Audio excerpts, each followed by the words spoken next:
files. I will get to the bottom of the UFO files. I have not been able to spend enough time on this to really understand it, but I don't think they're aliens. I think they're demons anyway, but that's a longer discussion. So you think they're demons? Well, look, I think that celestial beings who fly around, who do weird things to people, I think that the desire to describe everything celestial, everything as otherworldly, to describe it as aliens, I mean, every great world religion, including Christianity, the one that I believe in, has understood that there are weird things out there, and there are things that are very difficult to explain. And I naturally go, when I hear about sort of extra natural phenomenon, that's where I go to, is the Christian understanding that, you know, there's a lot of good out there, but there's also some evil out there. And I think that one of the devil's great tricks is to convince people he never existed. Perhaps we need some outside universal threat to make us recognize this common bound. I occasionally think how quickly our differences worldwide would vanish if we were facing an alien threat from outside this world. And yet, I ask you, is not an alien force already among us? It's time to open them. There's a lot of interest in the people coming from space, you know. Yes. How much did they tell you about that? A lot. Really? Yeah. I get that question as much as almost any question. Do you think that we have aliens coming, you know, flying around or whatever? What do you think?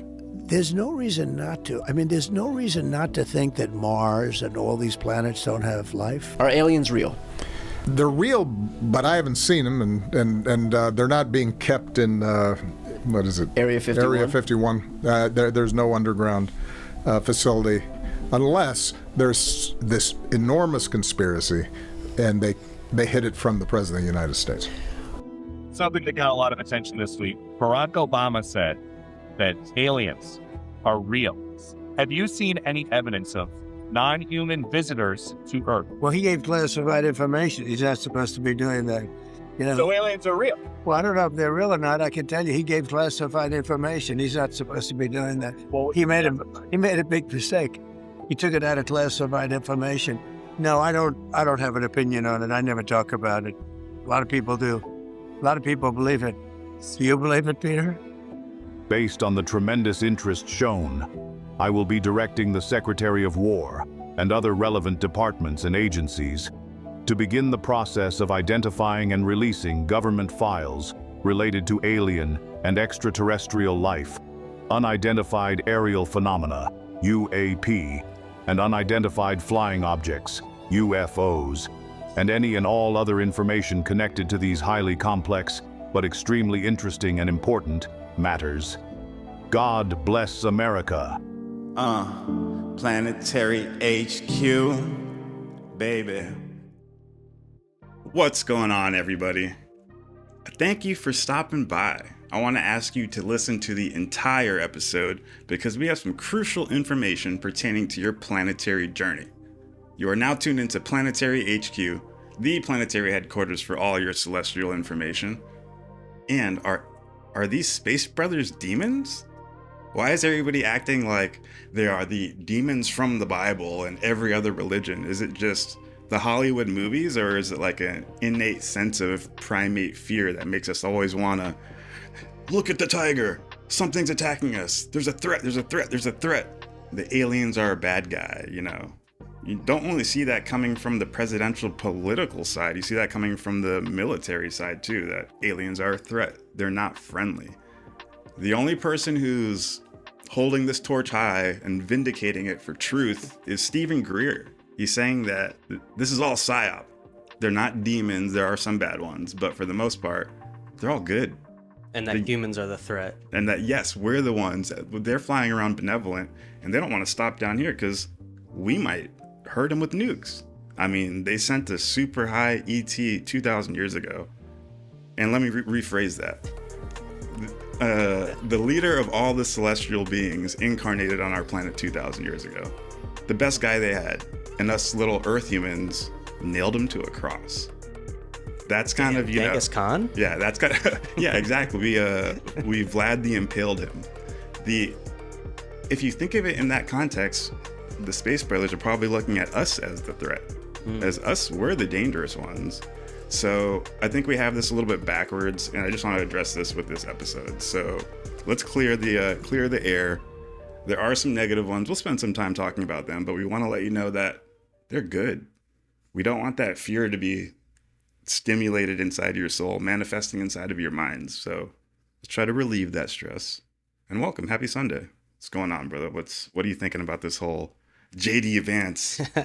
He has more interest than anybody about the UFO files. It's the latest iteration of the presidential UFO conversation, right? So what that we saw some recent clips. Most recently was Obama being like, they're real. It's point blank, are aliens real? They're real, but they're not Area 51. And so now, everyone's got the commentary, all the news people coming in, and then people getting the follow-up clips from the other presidents to comment in because it's like a hot topic. Of course. So they're all chasing the same story, but I like the aliens more than me. Little do they know this goes far beyond the ancient olden concepts of angels, spirits, and demons. And I think that's where we kind of come in, right? We're giving you a large purview so that you understand the celestials, the ultra terrestrials, and the aliens, right? And if JD Vance got the briefing on this, he wouldn't be so quick to say, I think it's demons. But I get it. What kind of briefing did he get? I don't even know if he got any briefing. He said he keeps saying, I'm interested, but I haven't got to it. And isn't that what you were kind of saying we wanted to do with this episode, is kind of act like this is a briefing for the president? Yeah, this is our briefing to the president, sort of off the cuff. If we had to fill him in an hour or two, because we put JD Vance in the title. Hopefully, 100%. If this gets into his feed and he watches this is directly to you. And share this with Trump, share this with everybody, because you will get briefed by a bunch of guys with brass on their collar who probably have a lot of combat experience, and they're respectable people, but they don't have all the information. Planetary HQ is here to brief you, Mr. President. Shake his hand. And get the whiteboard up, start talking to him. It's like the Hollywood movie where the president's doing president things, and then, the alien lands, and then they have the special team come in. Planetary HQ comes in the black suits, and we're like, well, Mr. President, this is what we're dealing with. And he's like, oh, shit. So, I don't know. Apparently, a lot of people have his ear, especially the military-industrial complex. Trump shit, dude, do we want to start off already with reptilian bloodlines? Because I was like, Trump really was kind of an outside player. At least, remember, the world is a stage. And we eat up everything. We don't know what's real, what's not. And from this theater that I've been seeing throughout my life, there is the old guard with Obama, the Bushes, Clinton. When they were in charge, it seemed like that was Big Daddy state. Everything they said went, and it was true, and we just listened to it. Like, the government had this authority and like the almost divine power that we didn't question. Everything was a conspiracy. You don't like they were Big Daddy authority. And then Hillary's about to get elected, and Trump comes from left field, and it's like, oh my gosh, like it seems like he was an outside character, an outside actor that broke in, and that the Clintons weren't ready for it, the deep state wasn't ready for it, and you can see that they were trying to like do everything they could to oust him. But the more you do research, Trump is part of these families. His uncle worked for the government. I think the Department of Energy. I could be mistaken there. I don't remember exactly. But one branch of the government. And he was the one who literally opened up Nikola Tesla's apartment after he died and gathered all the files. And he's on record saying like he was sent there to search for information about like a wonder weapon that could like do some insane vaporize like ships and shit, I guess. Yeah. So he's not a nobody. He's coming from these families, and oh yeah, we're gonna go deep. Like there's layers to this shit. The regular government, they're like middle management, if that makes sense. The CIA and the intel agencies, they're middle management for these families like the Rothschilds and the Epsteins and the ancient families like the Medicis, all these crazy European families. Use intel agencies and bankers as middlemen to run the planet, because they don't want to do shit. They sit back and they go, hey, you're gonna run my Rothschild bank, and you do this. You're going to run my resources. You do this. And I just collect the money in the back. But if I want to place somebody, you know, because like say I'm a Rothschild and you're a Carnegie and we're friends with a Rockefeller and we're also friends with a DuPont and we all meet and I go, hey, we want to introduce this new guy into the chessboard, into the game. But the middle management, the bankers and all the lower politicians, they're not going to like this guy, but we could use him for something, you know? So they place Trump on the board. And then it seems like Trump is this outside actor when in reality, he was part of the plan the entire time. But he's part of the plan on an upper level, the higher familial level, not the CIA middle management level. So when they get hit with this top operation, they're not even aware and they start freaking out. When the entire time the families are like, yes, this is what we want, you know? And Trump has been groomed for this. So we're just playing into it. We're playing into it again. Just like you played into Obama versus like, you know, Obama was part of the deep state too. Like, you're opening up a new level to, you know, the alleged psyop that everyone talks about among whenever the government talks about UFOs, there's a chance it's a psyop or that it's a guided operation by somewhere on high. Some people say deep state, you know, you're kind of pointing out maybe it's even higher. Maybe it's more at that lineage family banker level. And that's where it kind of filters down. And that's why there's still kind of infighting between the agencies because they're not really necessarily all on board with all these characters. But I don't know. That's a hot angle. I think we got to keep skeptical because if you get maybe a little too comfortable with a centralized source telling you about the cosmos and what is true about aliens, you stop looking for your own kind of resources and your own understanding. Your journey. You stagnate. You only start accepting truth from someone else, and you got to figure it out for yourself. And that's why you're scouring the corners of Reddit and YouTube and stumbling upon Planetary HQ. But yeah, so JD Vance. Jeez. And this is going to be an open conversation, like we said. We're going to brief the president because JD Vance over here talking about that they're aliens. This is one of the hottest clips that is going around the entire internet right now. But it just seems like he's full of crap, dude. Can you not sense political speak when you hear it, you know? Like do you have that clip up right now? I just want to, just the way he talks is like, come on, dude. I feel like you could substitute the topic of UFOs with any other topic and he would say the exact same like thing, the exact same way. I don't know. It's just this political spook speak that I hate. I can't stand it. And he's really good. But at the very end, he's like, and I'll tell you one thing, the greatest trick that the devil played was to prove that he wasn't real. And I was like, the biggest cliche ever, man. Like, I'll get to the bottom in 3 years. We'll see. I don't know. We'll see. Yeah, let's check it out one more time. Yeah. You're going to release all the UFO files? I will get to the bottom of the UFO files. I have not been able to spend enough time on this to really understand it, but I don't think they're aliens. I think they're demons anyway, but there's actually, I don't know, there's a longer clip here. I can pull up the source clip. But so you think they're demons? I just wanted to see his lying reptilian face. David Icke is right, dude. He's been right the entire time. He did just go on Area 52. That was a cool conversation. But I'm not here to tell you they're all reptilians. But we do have a cool connection with that when it comes to Anunnaki lineages. And in the thumbnail, you do see the reptilian on the Mount Rushmore. That was awesome. We thought of that late night last night. Thought that was a little funny. And we just want people to know that the Space Brothers are benevolent, man. There are negative ones out there, but the benevolent ones have power.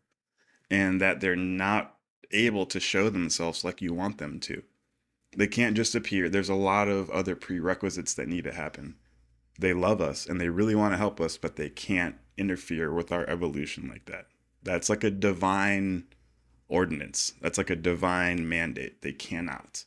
And it's beautiful. They want us to grow on our own. They do realize there are stipulations to this because this are angelic custodians, or so every planet has an incarnate angel or an incarnate celestial being who's supposed to govern the planet or help advise the government of the planet. Ours went astray about 200,000 years ago. They were the Anunnaki. The Anunnaki landed 500,000 years ago. They rebelled against the greater universe 200,000 years ago. And because of that, they lost their immortality status. If they wouldn't have rebelled, they would have stayed alive up until today. Adam and Eve landed 37,000 years ago, and unfortunately, they made some bad decisions. They thought the natives were too hot and they couldn't resist us. And because of this, they were also degraded to mortal status. They lost their immortality status. So if they wouldn't have done that, then they would also have been alive till today too. So the Anunnaki would have stayed alive if they were good, if they stayed good. Adam and Eve would have landed. They would have created a joint government to help advise our planet. Let's say Jesus Christ would have landed and we didn't nail him to a cross. He would have also joined that, and they would have created like the Trilateral Commission. Oh shit. No, they would have formed like a trifrontite, I don't even know if that's a word, but you know what I'm saying. Government that helps advise our planet. Mechaventa Melchizedek landed 6,000 years ago, and he taught Abraham. And I mean, that was different, but let's just assume they would have all stayed on planet if they didn't default or if we didn't kill them. That's how it's supposed to be regularly. And because it's not like that on our planet, maybe there will be unorthodox emergency operations that are okayed, if that makes sense. Like on a regular planet, they're not allowed to interfere with evolution, but because we were supposed to already have people on our planet, maybe it allows them to do more, you know? Maybe they will show up in ships over the White House or something, you know? Like, does that allow them to do more just because we're supposed to have angels on our planet, but they rebelled? So, like, we're kind of stuck in a gray zone. It's like kids that don't have a babysitter. The babysitter fucking rebelled. And, like, are we going to leave the kids with nobody watching them? Like, they need somebody. So. Yeah. Yeah. And, yeah, I'm trying to imagine, like, you know, I know we cover a lot of different vast ranging topics, and like where exactly do you start if you're briefing the president?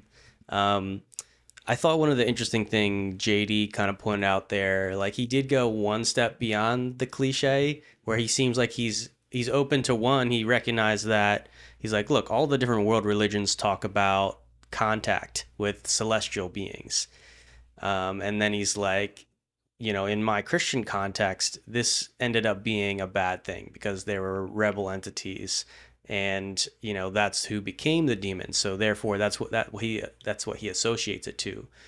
But I guess, you know, you're kind of bringing in these ancient lost history. You said a million years ago, the arrival of humans. 200,000 years ago, a rebellion, which included the sons of God, the Watchers, the Anunnaki from the Sumerian legends, kind of splitting teams and turning on the planet and running it a completely different way.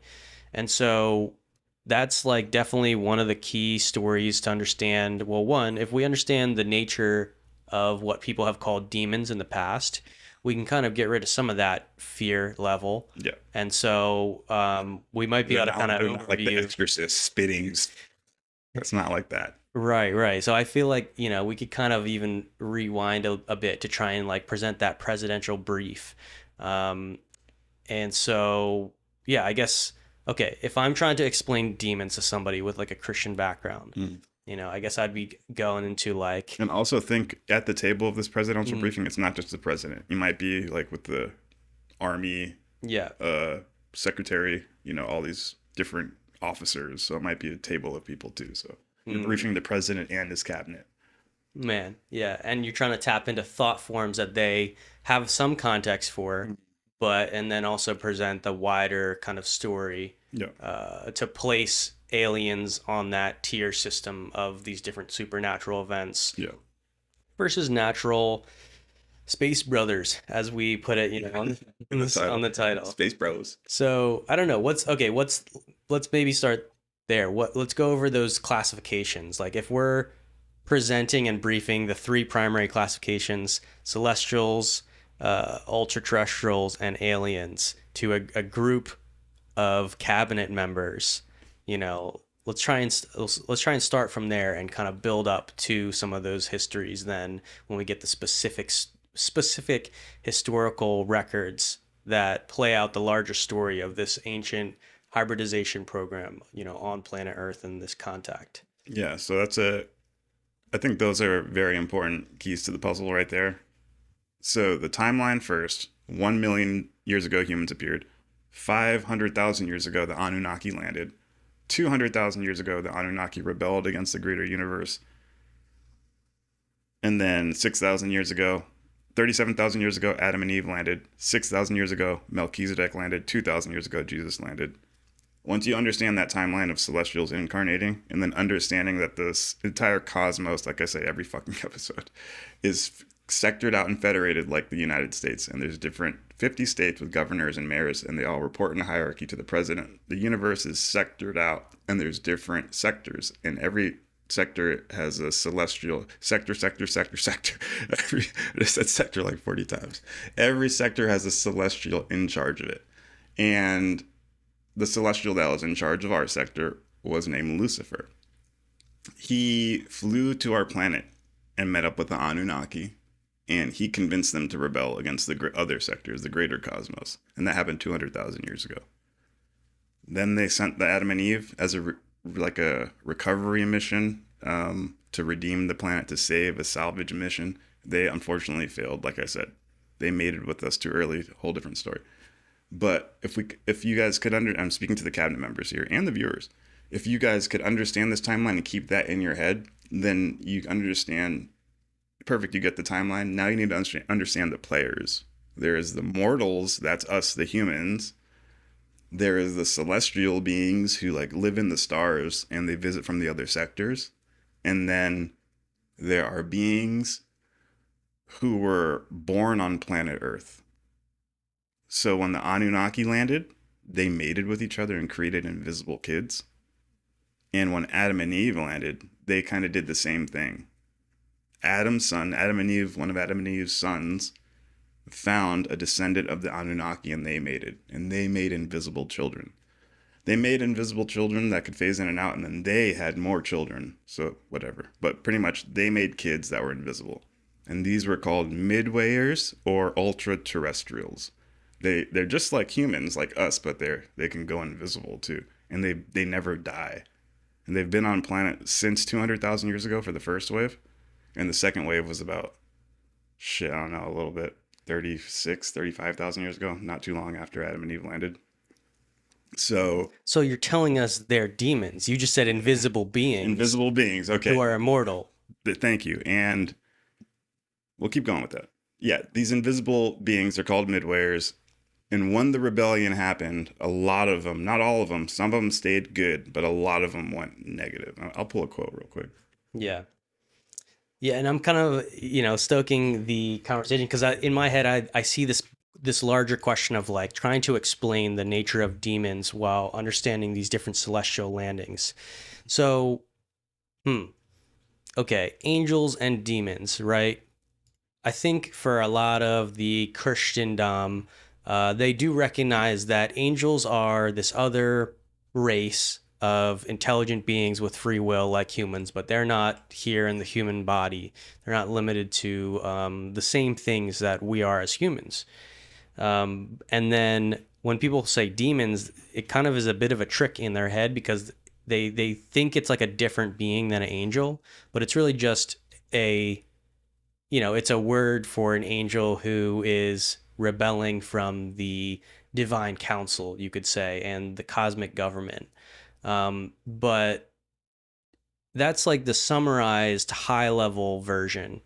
The nitty gritty is that you get, in these strange ancient histories, you have, for example, the story in the Bible of the Watchers, or the sons of God coming to the daughters of men and creating the giants of old. The Nephilim, as the English translation titles that. You get a story like that, and immediately it introduces some complexity to the concept of angels and demons. Because now you're like, oh, wait, are you saying angels or demons mated with humans and created a hybrid race? Freaking. And this Seen that one before. this type of story is actually expounded upon in different apocryphal texts, most notably the Book of Enoch, Enoch 1, 2, and 3. And this is a text that is even referenced by people in the Bible. So we know that this was a popular text that all the New Testament people were aware of, had read. And it gives this backstory to this Watcher group. In the days of Jared, there were 200 that landed on Mount Hermon, and they were the Watchers, and they were divided in chiefs of 10, and they taught humanity different life skills: agriculture, science, metalworking, astronomy, chemistry. And so that's like a little bit of a backstory even behind the Christian idea of demonology and who these demons are. And then you go even further, where in that lore, from the Christian perspective, those giants who died are considered like restless spirits who are still alive somehow because they were born of men and angels, women and angels. Yeah. And this is kind of like within that lore, that those giants, their spirits are still here, and that's part of what makes up the demons. Okay. Have you seen the movie Noah? Yeah, they tap into that, don't they? Yeah. I don't know if I've fully seen it, but yeah, they tap into that idea and that sort of lore behind, and that's like a theological thing that people are coming to based on different verses, in the way that like there's like this pit, I think Tartarus, that's like designated for the fallen angels, and Nephilim. People are saying the Nephilim are also there in this prison on Earth. And that's the concept, within the Christian mind, where actually, I mean, when we unveil that actual story, like you said, like there's this whole ultra terrestrial core of immortals that were born kind of from angels. It wasn't exactly like an angel, but when you get these technical details added, it starts to get fleshed out a lot more, and you're like, oh wow, there's variety. Like the celestial, I guess, contacts were much more complicated than we thought. So that's like that's my intro. Pick it up from there if you're continuing this talk to the presidency. I guess I have some excerpts from a historical contact event called the Urantia Contacts, and I'd like to present them to you. It'd only take a couple of minutes, and I think it would provide a lot of context for this rebellion. And it would answer a lot of your questions, because I know most of you here are probably Christians, Judeo-Christian background, or if not, you kind of know the Christian theology or were raised in it at one point and left it, but I'm assuming you guys understand it. So, understanding what I just said about the whole cause celestial organization, let's get into exactly where these demons came from. To clear the room, because everybody thinks they're freaking exorcist demons, like I said before, and I'm not trying to make them sound like humanize them or make them sound like good guys, but even in the Urantia context, it says that I think Satan or Lucifer couldn't even look during the time of Christ's crucifixion. Like he shuddered and turned his back because it was too much that he could not even bear it. And that was, even though they weren't against the plan and they weren't going to stop it because they didn't want Michael's mission to go forth, they didn't think that it didn't have to go down like that, They're like, damn, the humans are gnarly. So I'm not trying to say he's a good guy because he's talking about like immortal ascension schemes in the cosmos, but he's not like these weird demons. So I guess let's get into exactly who he was. Did you have something to say on that or no? I think our questions are kind of going to get answered here as we read it. Yeah. So I'm sharing my screen right now if you see it.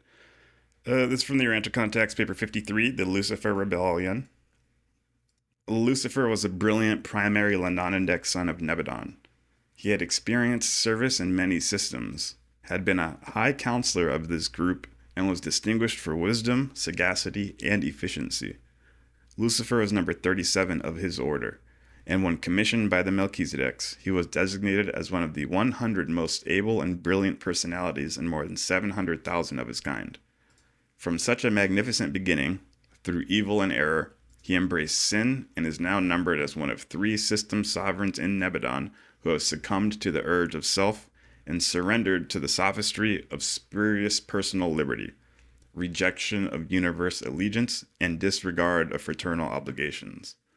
blindness to cosmic relationships. In the universe of Abaddon, the domain, so Abaddon is the name of our universe. In the universe of Abaddon, the domain of Christ Michael, there are 10,000 systems of inhabited worlds. In all the history of the Lenonendek sons, so Lenonendek sons is the type of angel that Lucifer was.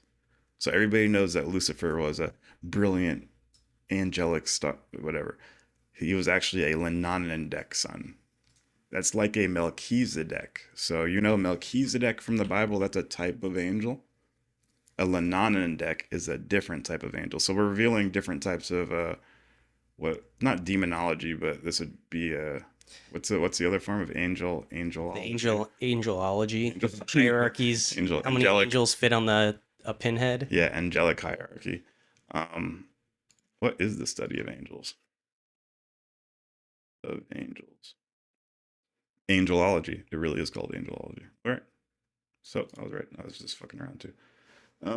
So yeah, I think we're revealing some new names in angelology and demonology. So let's keep going. The leaders of the rebellion. Lucifer was not an ascendant being. He was a created son of the local universe. And of him it was said, "You were perfect in all your ways, from the day you were created till unrighteousness was found in you." Many times had he been in council with the Most High's of Edentia, and Lucifer reigned upon the holy mountain of God, the administrative mount of Jerusalem, for he was the chief executive of the great system of 607 inhabited worlds.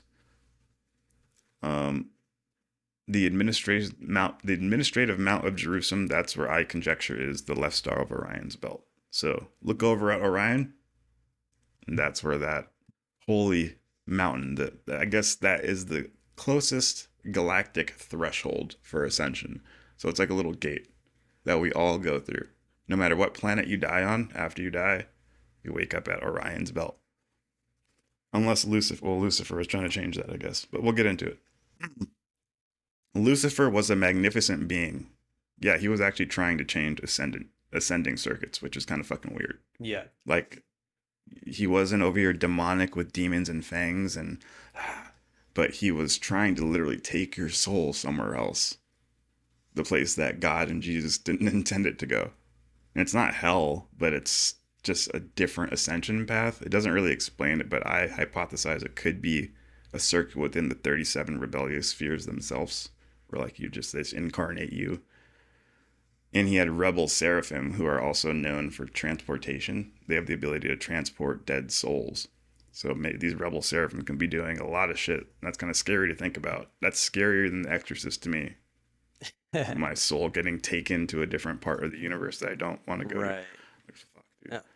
Let's hone in for a sec here on this. Well, I want to actually highlight on the first one when it says he was a chief executive of a great system of 607 inhabited worlds. And what I want to try and convey here is reiterating the hierarchy. Remember, this episode is about understanding, that there are space brothers and there's angels, and they're all brothers. They're all the sons of God, as the Bible puts it. They're all cosmic family members within the same time-space adventure that we've been put on. Yeah. But there's sort of tiers of when they are first come into being, where do they stand? What is their role? Yep. What inheritance are they given? And so, again, we're talking about this being called Lucifer, a Lenonendek son. Yep. Just like Melchizedek was a Melchizedek son.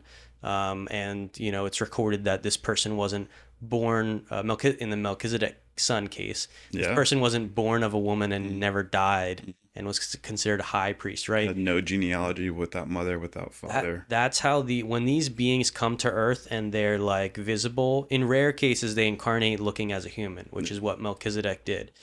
But they are considered, sort of holy and set apart. They create entire religions that shoot off of the teachings that they bring to humanity. And that's part of the celestial angelic side, right? Historically, we use the word angel because it means messenger. They're bringing a message from the higher realms to different people on Earth, right? But now we're getting into a lot larger story. Lucifer is more than a messenger. He's the leader of 607 inhabited worlds. Lucifer reigned upon the holy mountain of God, the cosmic government, and was the executive of 607 inhabited worlds. Now, so that's the celestial level, right? These angels, and you mentioned there's planetary angels as well. Planetary angels, there's the lower angels, like we had briefly mentioned, ones that were born on this planet are kind of immortal, have played a large role in our understanding of demons and rebel activity. Yeah, the terrestrials. Yeah, but that 607 inhabited worlds, those are the aliens. Yeah, those are physical, mortal. We can go there with a spaceship. Yeah, and feel them, touch them. Right, yeah. got it. Okay. And this is the separating line between aliens and angels, correct? Yeah, that would be, to upgrade your guys' vocab, that would be the dividing line right there. Mortal or non-mortal. Right. And like mortal meaning like the body will decay after X amount of years, or it was part of the evolutionary life program on the planet. Like some animal species on the planet became the dominant one and was the smartest. Yeah. That's what they call the mortal ascension program. And the angels are the managers of this program. Yes. So this backstory alone, understanding these key differences, will already, if JD was hearing this story, go, oh, okay, so I can't just say that all the alien activity, the UFO activity, is just the celestials, because it's both the celestials and the mortals on these different planets that are sort of playing a joint role in the cosmos. Yeah. And that is what is really missing, is like you can't, if you just apply your understanding of supernatural phenomena and you then superimpose that on the UFO phenomena because it seems super, you don't understand how it's natural. There's things that people say breaks the laws of physics when really it's just higher math, higher light codes to understand how to use, high energy, 0 point energy, anti-gravity things. And so we're still in this phase that, like, if you have a religious background, you kind of bring a lot of those summarized concepts into this conversation of are other civilizations visiting us. And in a sense, we'll give you a free pass because of planet Earth. Because planet Earth has been sort of caught in its own reality consciousness bubble, its own matrix bubble for quite some time.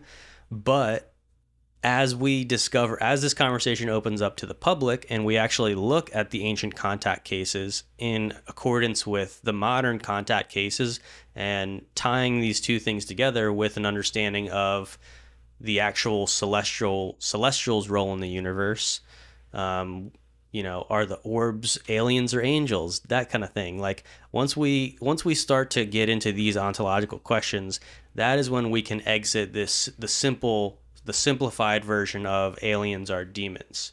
And remember, that comes from an ancient fear where the incarnated celestials that the Sumerians wrote of as the Anunnaki, that the Bible wrote as the Nephilim and the land of Nod, and the sons of God who came down to the daughters of men, had kids.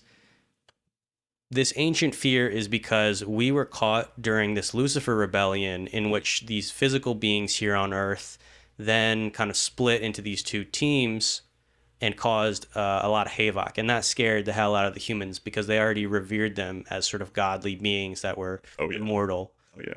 And so that's the backstory behind this kind of Lucifer thing with the angels leading all these 607 worlds. Yeah. And that would be scary if these crazy celestial beings with an amazing culture that are so advanced land in the middle of the woods. The cavemen are like, holy shit, what is this?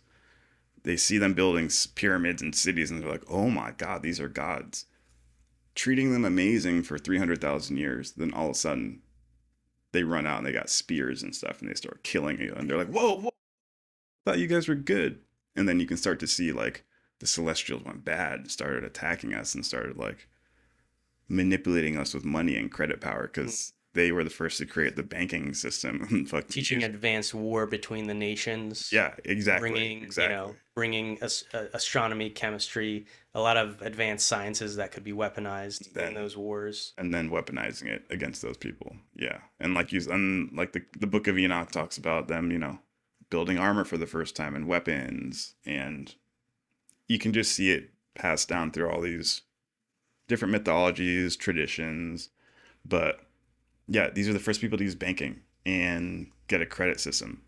And I said it in a couple streams ago. There's a video online of the Paul Rosselli guy, and he goes to Brazil and meets an uncontacted tribe and gets video of it for the first time. And he's like, these people don't know anything about our civilization. Their great-grandparents and grandparents told him, if you see white man or anybody that's dressed in clothes, kill him on sight and don't let him anywhere near the tribe because they'll come and kill all you guys and take the kids and everything like that. So they've been uncontacted for a while. And finally, one of the young people started to be like, I kind of want to make contact. They made contact. They were giving him bananas, and they kept showing up for bananas. And they're like, we want these bananas. So they're like, all right, we'll give you some bananas. Then they taught him, take this coin and then give the coin to that guy and he'll give you the bananas. And they like set up that rule as like a thought experiment. And everybody went to go get the bananas, but they couldn't get the banana. But the one guy who got the coin, he got the bananas. And when everybody saw that, the rest of the tribe went nuts. And for the rest of eternity, every day, every week, they'd keep coming out of the woods in rows and just like trying to shake everybody down for coins because they knew coins meant bananas. And it was like, oh, that's what happened when the Anunnaki landed and showed us coins and you could buy shit from it. The cave people started going, oh, crazy. And then they realized we can control the fuck out of these beings by doing this. And they used that money power to control entire tribes and civilizations and buy this tribe. You don't have to teach them anything spiritual whatsoever. You just roll up and go, coins. And the king's like, okay. So is that what's in the Anunnaki handbag? Is a literal person. Fucking cash. Like show up with let me show you these coins. Here's how we use them. And then you could use these back in our city and then, create that. We own the closest 5 cities. They all accept these coins. Create them for your favorite thing. It's a wrap. Now you're part of my allegiance, and I have a little army in this section. And then I create invisible rebel midwayers that, hey, when they have that pagan moon celebration, can you appear as something to them? Make them seem like you're the lady they fucking worship, the rebel midwayer or ultra terrestrial. Like, sure, I can do that. And they just start taking over regions, and the land of Nod is just crazy. So it's just like a celestial psyop. Yeah, happening on ancient peoples to some degree. Yep. Many of these old gods, the different things that Christians would classify as demons. Yeah. Other nations would maybe classify them as their gods, their ancient stories. The jinn. Yeah, they're in all these stories, and yet like we can't unravel that fear kind of aspect and really come at it with like, I guess, a wisdom and a craftiness to understand that we're not necessarily on the bottom of some sort of food chain where some sort of higher celestial rebels are just feeding off of us. It's not that scary, but it is more complex. So, but we can keep reading here to kind of get the gist of this Lucifer rebellion. Yeah. So, thank you for giving me your time, Mr. President, and the rest of your staff. I appreciate it. I think we got a little bit more time, so let's keep going. Lucifer was a magnificent being, a brilliant personality. He stood next to the Most High Fathers of the constellation in the direct line of universe authority. Notwithstanding Lucifer's transgression, subordinate intelligences refrained from showing him disrespect and disdain prior to Michael's bestowal on Earth on Urantia. Even the Archangel of Michael, it's interesting they refer to it as the Archangel of Michael here. Even the Archangel of Michael, at the time of Moses' resurrection, did not bring against him any accusing judgment, but simply said, "The judge rebuke you." Judgment in such matters belongs to the Ancient of Days, the rulers of the super universe. So, it's funny, they don't really go into detail, but that's referencing a time to when Moses, after he died, he was resurrecting, and Lucifer was trying to get his soul for some weird reason. They don't really expand upon it because I don't think they don't want to scare us, but it talks about that the fight for the devil fought for the body of Moses in the Bible. I think that's the Bible verse, if I remember right. So it gets a little bit deeper than that. But Lucifer is now a fallen and deposed sovereign of Satania. Satania was the name of our local sector of stars and planets. Lucifer is now the fallen and deposed sovereign of Satania. Self-contemplation is most disastrous. Celestial world. Of Lucifer, it was said, "Your heart was lifted up because of your beauty. You corrupted your wisdom because of your brightness." Your olden prophet saw his sad estate when he wrote, "How are you fallen from heaven, O Lucifer, son of the morning? How are you cast down, you who dared to confuse the worlds?" Very little was heard of Lucifer on earth, owing to the fact that he assigned his first lieutenant, Satan, to advocate his cause on your planet. Satan was a member of the same primary group of the Lenonendek type of angel, but had never functioned as a system sovereign. He entered fully into the Lucifer insurrection. The devil is none other than Caligastia. We know him as Anu from the Anunnaki, the leader of the Anunnaki, the heavenly sky prince. The deposed planet, the devil is none other than Caligastia, Anu, the deposed planetary prince of Earth, or Urantia, and a son of the secondary order of Lenonendek angels. At the time, Michael was on Urantia, which again is Earth, in the flesh. Lucifer, Satan, and Caligastia were leagued together to effect the miscarriage of his bestowal mission, but they signally failed. Okay, so that's explaining that Lucifer and Satan are different people. The Bible, they kind of lump them all into one, and then there's Caligastia. So there's 3 different beings and entities who are operating on the rebellious side, and they're extremely high angels, Lenonendek types. One Michael, incarnated as Jesus 2,000 years ago, they leagued together to effect the miscarriage of his bestowal mission. So they wanted him to fail.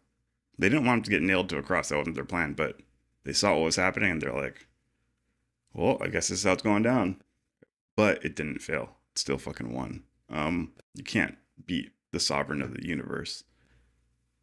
But I think they were also behind the Council of Nicaea, coming up and chopping up the Bible and then forcing and gluing it to the Old Testament and saying that if anybody wants to read the new shit, they have to read the old shit. Mm-hmm. It's like a quirky move that the Sadducees and the Pharisees, the Sanhedrin did. They met with the Romans and they're like, let's attach this shit. And I'm pretty sure these rebel beings, they're still on planet Caligastia, Anu, this super billion-year-old Lenonendek angel who's invisible, still on our planet. And is probably in contact with these. He is in contact with these Hollywood elites. So, they were behind these councils of Nicaea and all these different Vatican operations, and that's why people have this lore that the Vatican is really a demonic entity and they're evil. They've been infiltrated by demons and it's used for power and control. And that's because these rebel entities are still on the planet trying to gain as much influence as possible. Exactly, to take in it back. In the religious priesthoods. Exactly. Right. That's their entire angle. So I hope, Mr. President, you can get a clear picture of how to view this topic. Now, this last little paragraph I want to read kind of clears up a lot more too when it comes to bridging the gap between the higher celestials and the ultra terrestrials who are on our planet. The rebel midwayers, we like to call them. Abaddon, you remember Abaddon? He's the leader of the rebel angels in Revelation. They name him. He's Abaddon. Abaddon was the chief of the staff of Caligastia, Anu. He followed his master into rebellion and has ever since acted as chief executive of the Earth rebels. Beelzebub was the leader of the disloyal midway creatures, the ultra-terrestrials, who allied themselves with the forces of the traitorous Anu, Caligastia.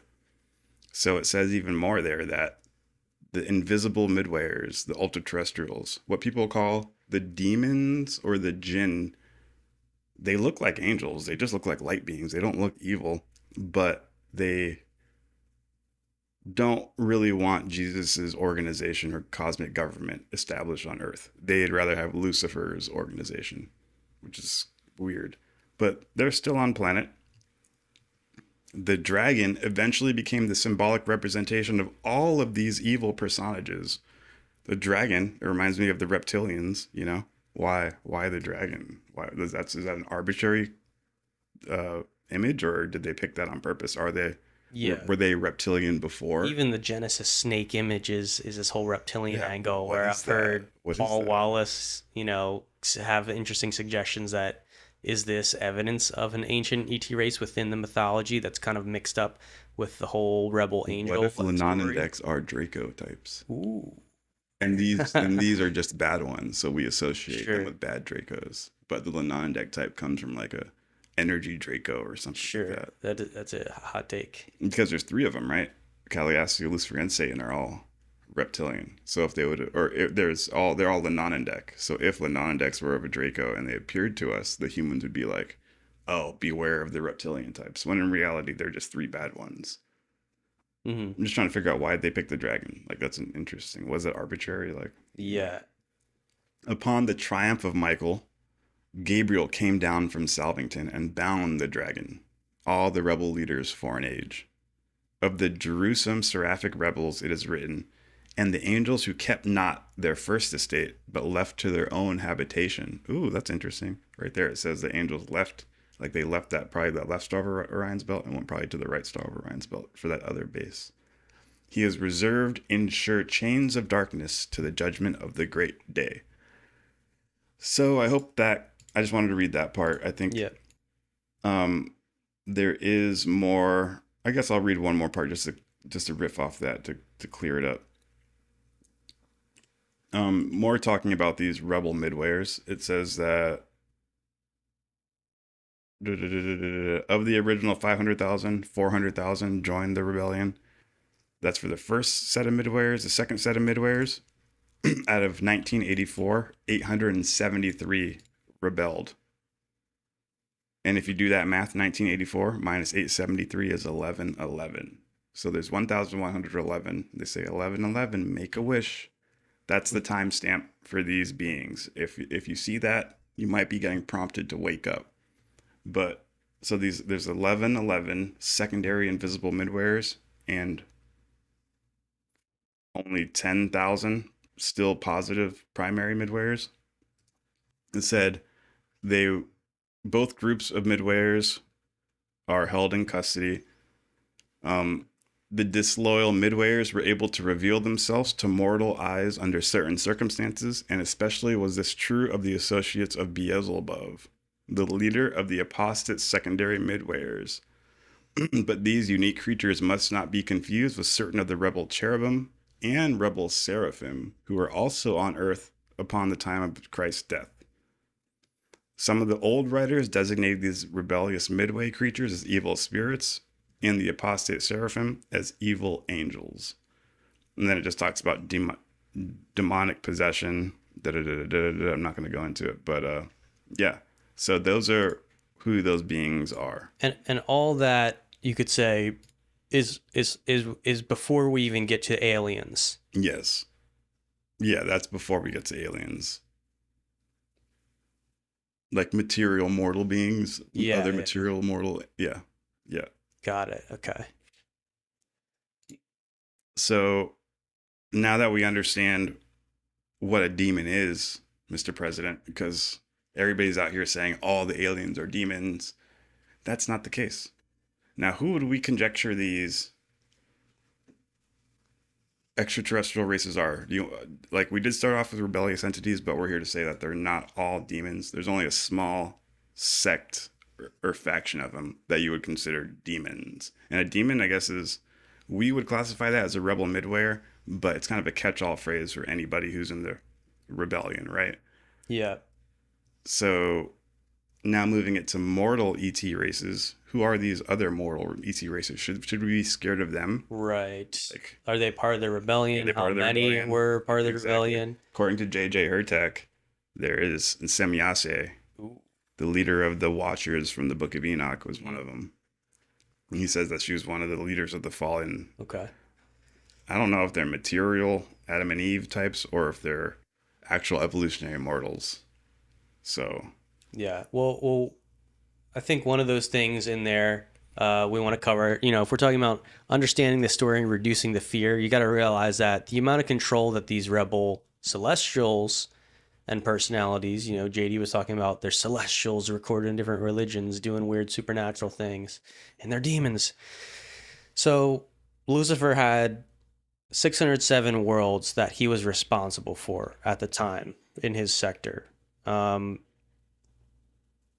This Urantia contact goes on to say that he made this manifesto on the afterlife worlds where different mortals had already ascended to. That's they're living in the afterlife. They're in heaven, so to speak, or the many mansions of my father's heaven.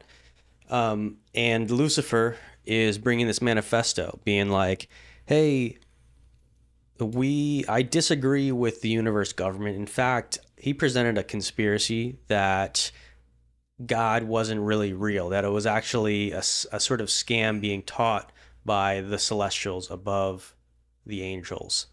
And that was part of his conspiracy. And it's partly because the sort of that infinite consciousness, the source of the universe, is almost hard to it's so hard to understand and actually experience that the angels don't have direct access to what you would call the full personality of what the Christians might call God the Father, what the Hindus might say, Brahman, these high celestial, like almost absolute infinite manifestations, right? These celestial beings don't entirely have direct access. They interact with what we'd call, what you might call like a fractal portion of God that sort of comes out of that infinite light and is manifested in the time-space universe. And so there's this conspiracy that the angels need to have more liberty on how they lead the planets, and that they should be able to run their own rules on how to treat the mortals to try and grow them into beings that can survive into the afterlife. And he's trying to run this and pitch this, right? Now, out of those 607 planets, it says that he only got 37 to be a part of his cause, and that his lieutenant, who we call Satan in the Bible, which really means adversary, which kind of wraps up a bunch of these rebel characters. Satan was like this emissary between these different rebellious worlds, and he was trying to convince the planetary angels.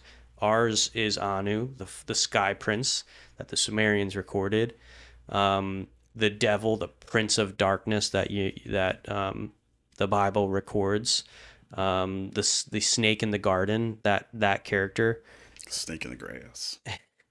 And yeah, there's this angel going around to these planets, being like talking to the planetary angels and trying to convince them that Lucifer's cause is just and right, and it will give them more liberty to lead their planets how they best see fit, right?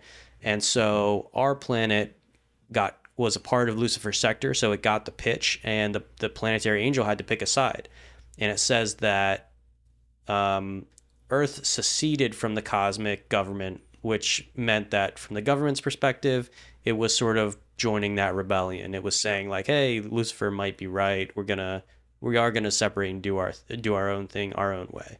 And so that happened. But I guess what I'm trying to convey here is that only 37 planets within the 607 within our closest sector. There's far more than 607 inhabited worlds with aliens on it.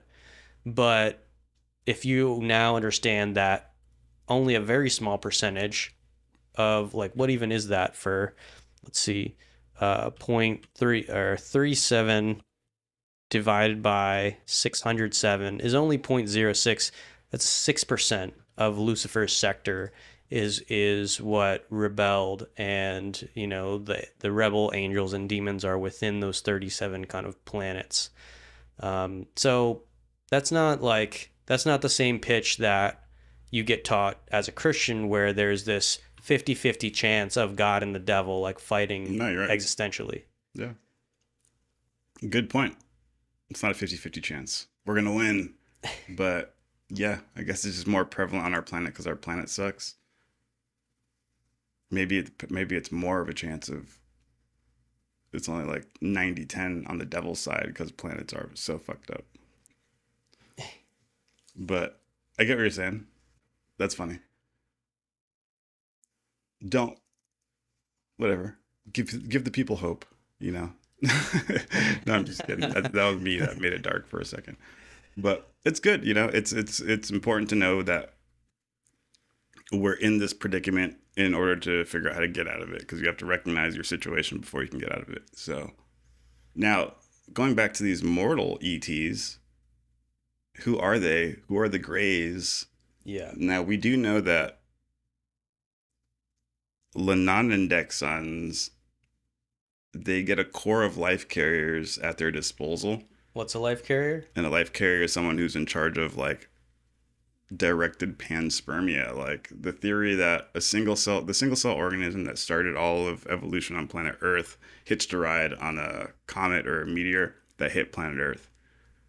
It's a valid hypothesis. It was actually, I guess, pushed forward and written about in a scientific journal by Watson and Crick, who you guys might understand as the fathers of DNA. They discovered the double helix, and they're the father of modern genetics. They hypothesized that DNA did not evolve on Earth. It's way too complex to have evolved on Earth, and that it hitched a ride from a celestial body like a meteor to planet Earth. And that's what kickstarted all of evolution. That is called, in their paper, they say that's definitely possible, but they say, they go farther, and like I keep saying this, we have to read the paper on one of these episodes. They go farther and say that not only did it hitch a ride, but it was placed here. It was directed by a higher intelligent species that probably programmed the DNA. So that the highest theory that they thought, the people who discovered DNA, they said that it was directed panspermia, that celestial beings directed the single cell to hit planet Earth and overwatched it. Why would those guys who won the Nobel Prize for discovering the DNA double helix say that? Because it's fucking true. So there's beings called life carriers, and this is their specific duty. This is their specific task in the cosmos. And the Urantia book says a lot of them rebelled with Lucifer in the Lucifer rebellion.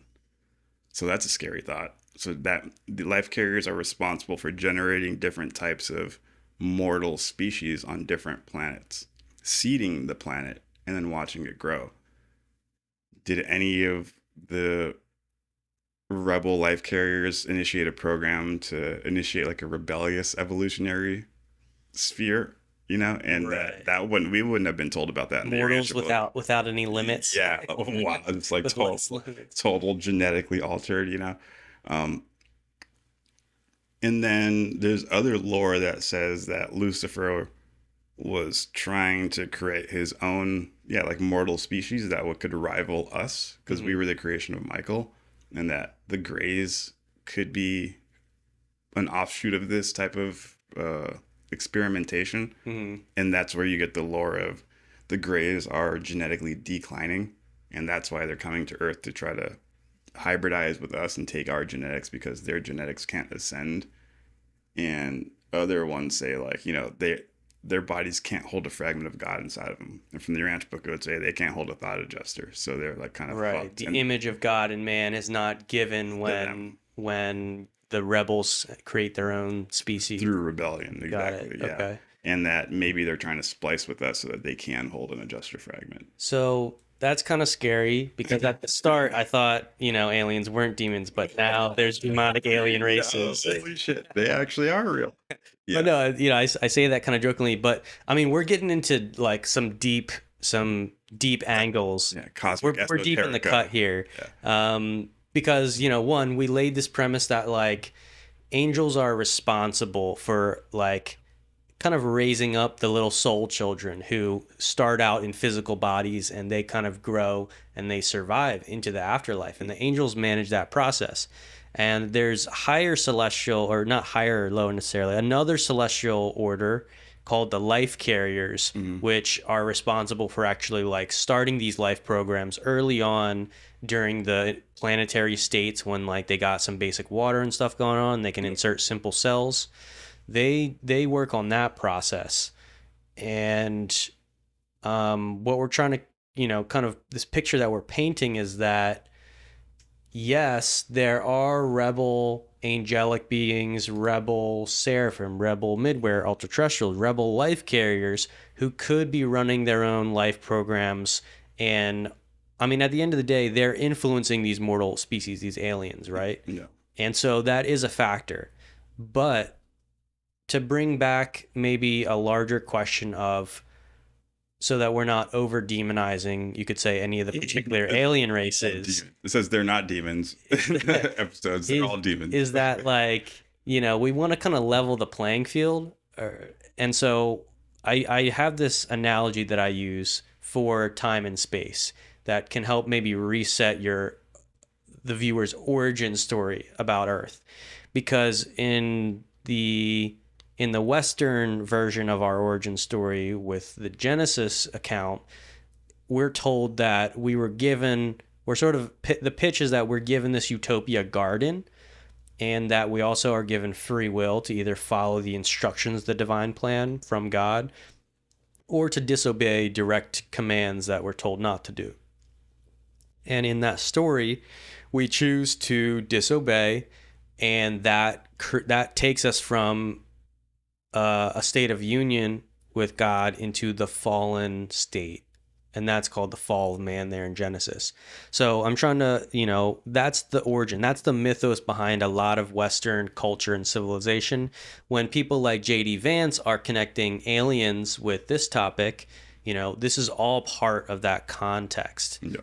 And so that's going on. So right, from the Christian's eyes, we're like we ourselves are also a fallen race.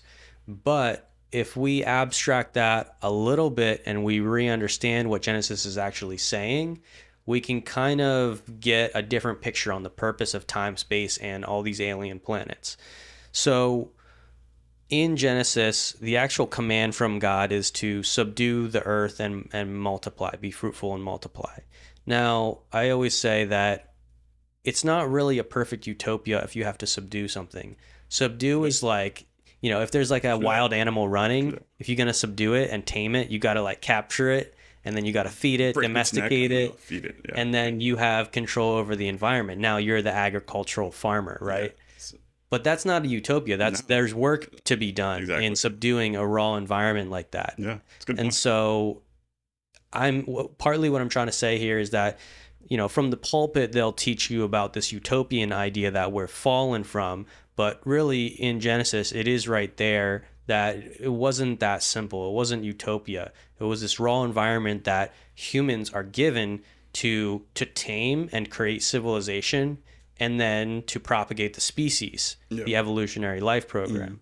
And so what I'm trying to pitch here is that the entirety of time, space, the angel's role and the alien's role in this is not that we're giving perfect planets to start out with, but instead it's, what if we take those in the least perfect environment, the physical time space, the slowest, when we take the oneness of God and infinity and we slow it down into all the different variations, we get to that material time space dense dimension. And those beings there, what if we give them God sparks?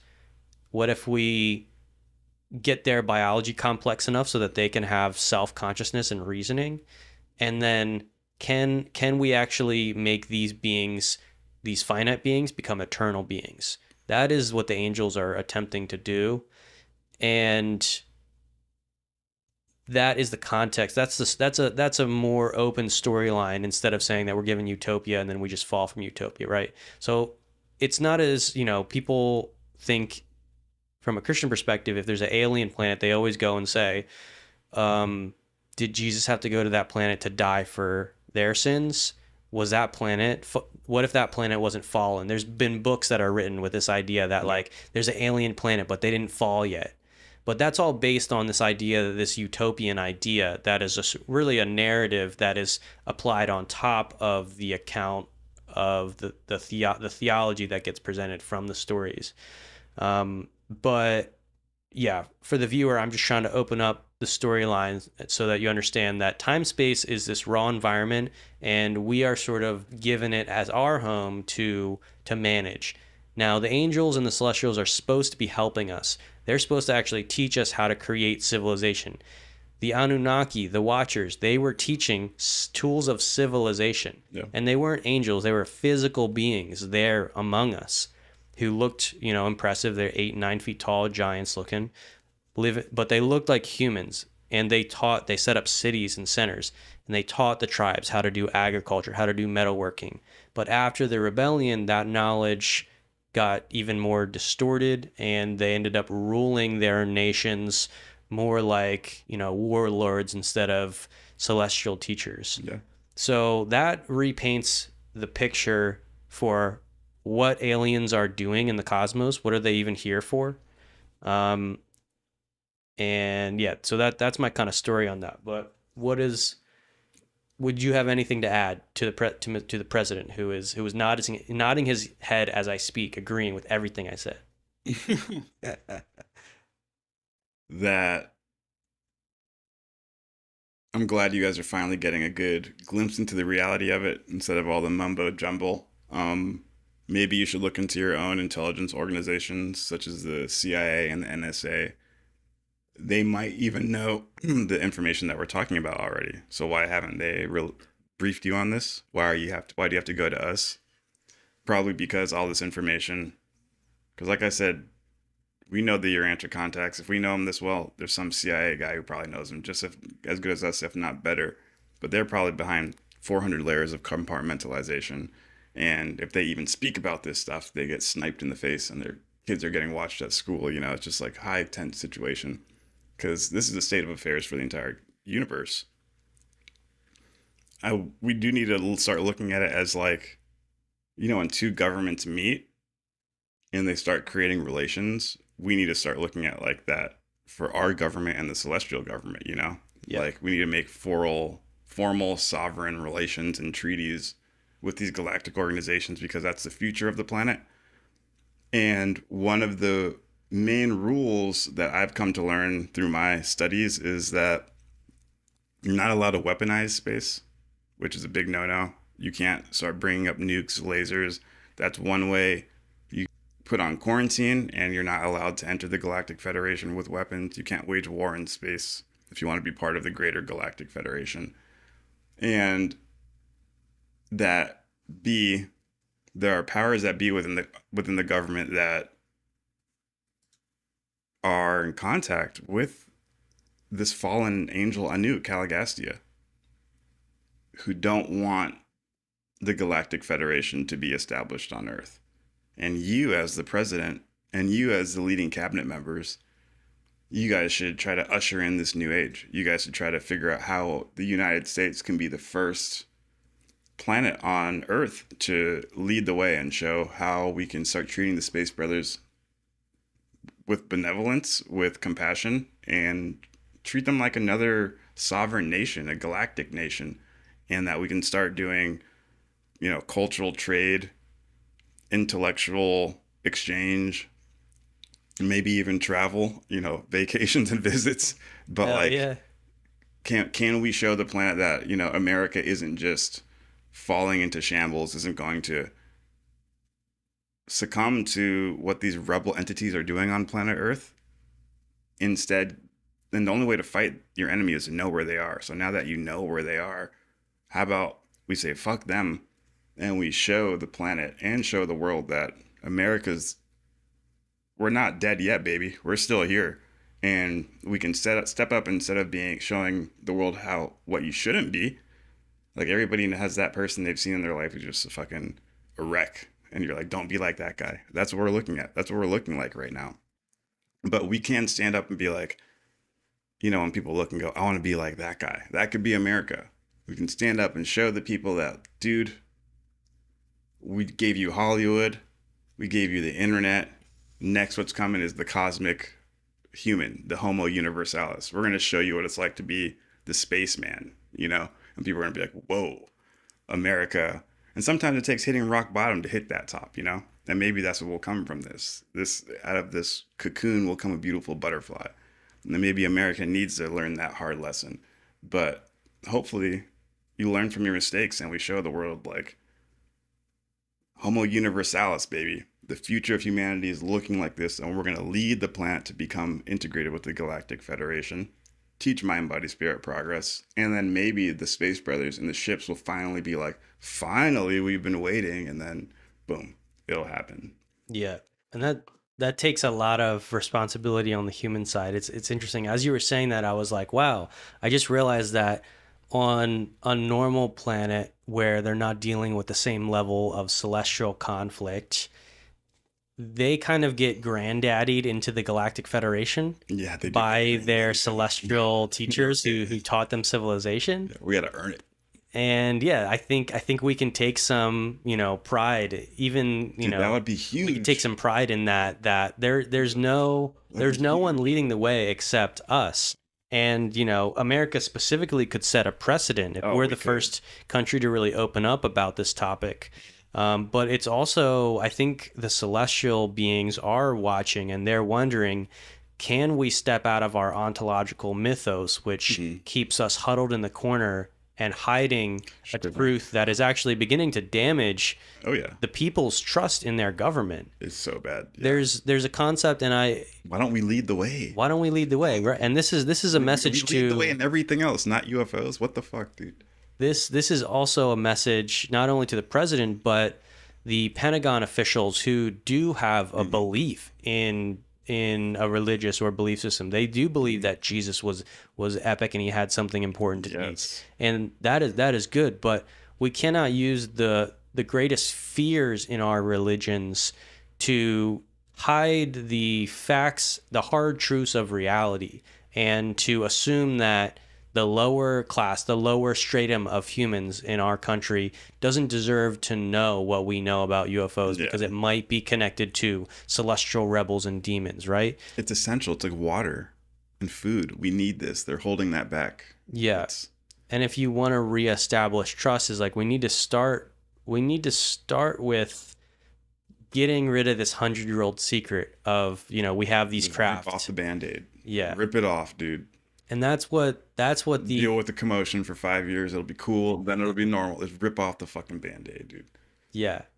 And it's a shout out to all the whistleblowers who are trying to push this forward. Kurt Metzger. Shout out to we're getting him on the podcast soon, dude. Kurt Metzger, The Dirt with Kurt. Check it out. I love how he's talking about now's the time to snitch. If you're in there, if you're in the government, now's the time to snitch. It's not cool to be snitch, motherfucker. Someone got to take one for the team. Start snitching. So. Right. Yeah. And we need because every person that comes out of the military whistleblower camp, people are skeptical about because they always kind of have to play this dancing game where they're talking about something that somebody else told them and it seems secondhand, low key. They have firsthand information, but they barely talk about it. Someone told me so. Well, I didn't work in the program, but I have a. Yeah, I interviewed these people, and to some degree, it's brave that they're doing it, but they also are towing the line because the higher ups have made this topic so clandestine that it's almost like instant death if you really provide direct proof to the people and you step out of the system. And so we need the chain of command to lighten up. We need them to get rid of this demonology fear and understand this backstory of our place in the cosmos and the different rebel tactics that we have been influenced by, so that they can be like, oh, that UFO in the garage is not a demon, it's from another civilization who has their own goals. We actually electrocuted that alien because we thought it was a demon. Yeah, whoops. As Alien Interview, they try to electrocute them so they don't leave their body. And yeah, there's just all this there's a lot of phases we need to get through, but this ontological demonology history is one of the key ones because of the amount, of people in the government who, do have a Christian background, but they're going to have to go cosmic Christian here soon if they want to keep up with cosmic Christian, space Christians. Oh fuck, here we go. Space Catholics. Didn't Rick and Morty have an episode about that? You want to play this episode for the people and share your screen for me? The Dr. Greer one. I think this is a good segue into what he was talking about. Yeah, 100%. People be hating on him he dropped flares when he brought us out for a CE5 contact event. Oh, please shut up, people. That never happened, dude. He did it on he got interviewed on American Alchemy right in front of Jesse Michaels, square in his face. What the fuck are you even talking about? This shit's going around, no proof, no evidence, nobody talking. It's just a psyop, man. And people, why else do people hate him? Because he's the first guy to bring whistleblowers on TV. Like, why? Why is there hate against him? I don't get it. I'd be jaded too if I've been saying this shit for 40 years and people are catching up to me after 40 years. I'd be like, yeah, you motherfuckers, I've been saying this. All right, let's check out what Mr. Greer, the OG, has to say. Looking like a reptilian himself.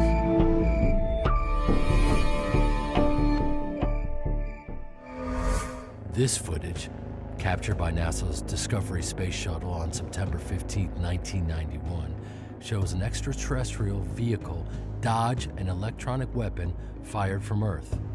Here, we see the craft slowly crossing I the love frame. this. Such a cool. There's So a bright cool. flash, and then it makes an abrupt right angle turn and See flies that? off. Yeah. Moments Dude. after the turn, we see the shot fired across space where the craft had just been. Knowing all that, if they were hostile. Yeah, so I've been watching that video for a long time. It wasn't History, Eternal Ancient Aliens. Before Ancient Aliens came out, those like mysterious UFO shows back in the day. And everybody talks about that clip as being a UFO. And everybody thought the fast zooming one was a UFO. And the other one moving was another UFO. And it was just showing like, look we captured UFOs on film. And everybody, like all the UFO enthusiasts knew about that because of the History Channel show. Okay. And then 10 years later, he comes out with this whole new theory and shows the same clip. And you're like, He's like, oh, that's that's a fucking human shooting crazy at a laser UFO, weapon. it getting out of the way. And you're like, holy shit, dude. This guy's on it, bro. He's on it. Yeah.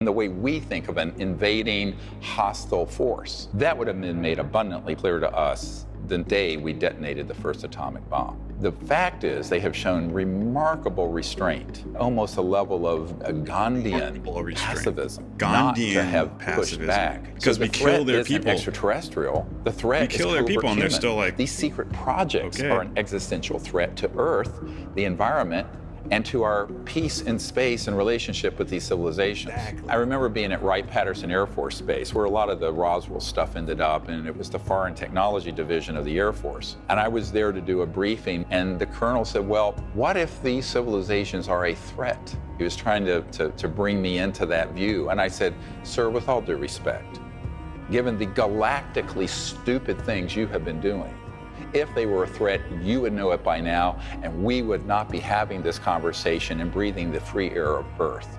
It would have been point, set, match, over. There's the reptilian himself speaking the truth. I hate how people call him that, but there it is right there, man. It's one of the first videos on his channel. He's done great on his channel too, by the way. Love his podcast. He is a little stale because he says the same thing over and over again, but he knows everything, and it's true. That video is amazing right there. And he's saying these intelligence agencies, the spooky fools in the closets who can't even show their face. I wear masks at rallies and I'm a CIA operative because I don't want to get doxxed. Isn't that the point of having names on your badges so that if you do something crazy, we know who you are? You're supposed to be doxing yourself as a cop. So if you fucked up shit, we can go, hey, that's the guy who did it. Should never allow them to wear masks. That's fucking crazy. But these motherfuckers in the shadows with masks on are an existential threat to our peace in the Galactic Federation. That's what he's saying. We've never approved of this, and they're shooting fucking beams at intergalactic citizens. Imagine why they don't want to disclose the history of our interaction, considering that they're waging a war against alien species without consent of the nation's actual law system. That nation's, the planet's actual population. You're going to get us into a war that no one wants to get into. And the aliens know that. They're not stupid. So they're like, damn, bro, they just killed Freddy. Freddy went down there for a geo survey and he got blasted by a phaser from the United States Pentagon. Well, they're dumb apes. We can't invade them. Dude, fuck, man. These guys are annoying. We keep losing equipment and people like that. So they're not the threat. Like you said, they have Gandhian pacifism, like Gandhi. we're killing their people and they're not invading. So I don't know if they're the threat. You know what I mean? I think we're the threat. So once again, humans and their fucking backwards thinking, you know, God damn, we nail them to a cross. We shoot lasers at the fucking ships. What else are we gonna do? Fuck. Wow. Shooting. Imagine if we shot Jesus with the laser beam. Is this just an epic grudge that we never like forgave? We never got over what the Anunnaki did to us and what the giants, the hybrid race, got up to, and we're just like mad ever since at the big bros that like messed it up and like, I mean, these okay, to kind of like talk about this a little bit, because I do think that there is a part of where like the demiurge comes from, an ancestral, that God is bad because of these celestials that were teaching goodness and they were being good. They turned on humanity, and I do think that creates like almost like some people say DNA. If the fear is encoded in our DNA, I don't know if it goes that far. And that's how you become Luciferian, because you consider the rebel beings who landed on the planet, they're the demiurge, they use God's name to pose as God, but they weren't really God. Mm-hmm. So you go, they're the bad guys. And then you hear the Lucifer story of Prometheus and Lucifer trying to bring the knowledge to free men from the demiurge. Mm-hmm. So that inversion, they're really on the same team, but through our stories, we inverted one of them to make it seem like Lucifer was the good guy saving us from the demiurge when he wasn't. Lucifer was on the same team as the demiurge. Just trying to clear up some of these Gnostic principles for people, because a lot of people, I hear that coming out in Reddit a lot right now, like the demiurge, I don't believe in. Jason Giorgiani over here saying Prometheus and Lucifer's the good guy, and we just misunderstood him, and Yahweh in the Bible, he's the bad guy. Look at what religion has done through history. They've been oppressive. You know, this is all this silver tongue rebellion speak. I see Loki right in front of me manifesting, you know, like fuck. So I just want the people to be aware of that. I want the president to be aware of that, and the vice president, JD Vance. It gets very nuanced. It's just like geopolitics. You can snake your way in with, you can say, legalese and tricknology. The Celestials are comment on the same event in two different, different ways and narratives and spin it. Happens even on high, dude. Even on high. So watch out for the silver-tongued reptilian. Shout out to Stephen Greer, by the way. I got to get him on the podcast. I love him. Friend of the show. But he's been around forever. He really was one of the first people to break whistleblowers at the National Press Conference, National Press Club. Killed it. I think it was the same place that you were just at in DC. So a lot of those guys ended up dying in mysterious ways. So I don't know if that has anything to do with it. It probably does. And to be honest, I think that's kind of what sets Greer apart, is that I think he sees like the war for truth in a harsh manner. I've seen him talk before about like different firsthand whistleblowers that he's been working with that like are just like the pressure is put so high on them. I think he in one of the documentaries, he talks about a guy like who shot himself, and you know, he's working with this guy and he sees the pressure that these people are under.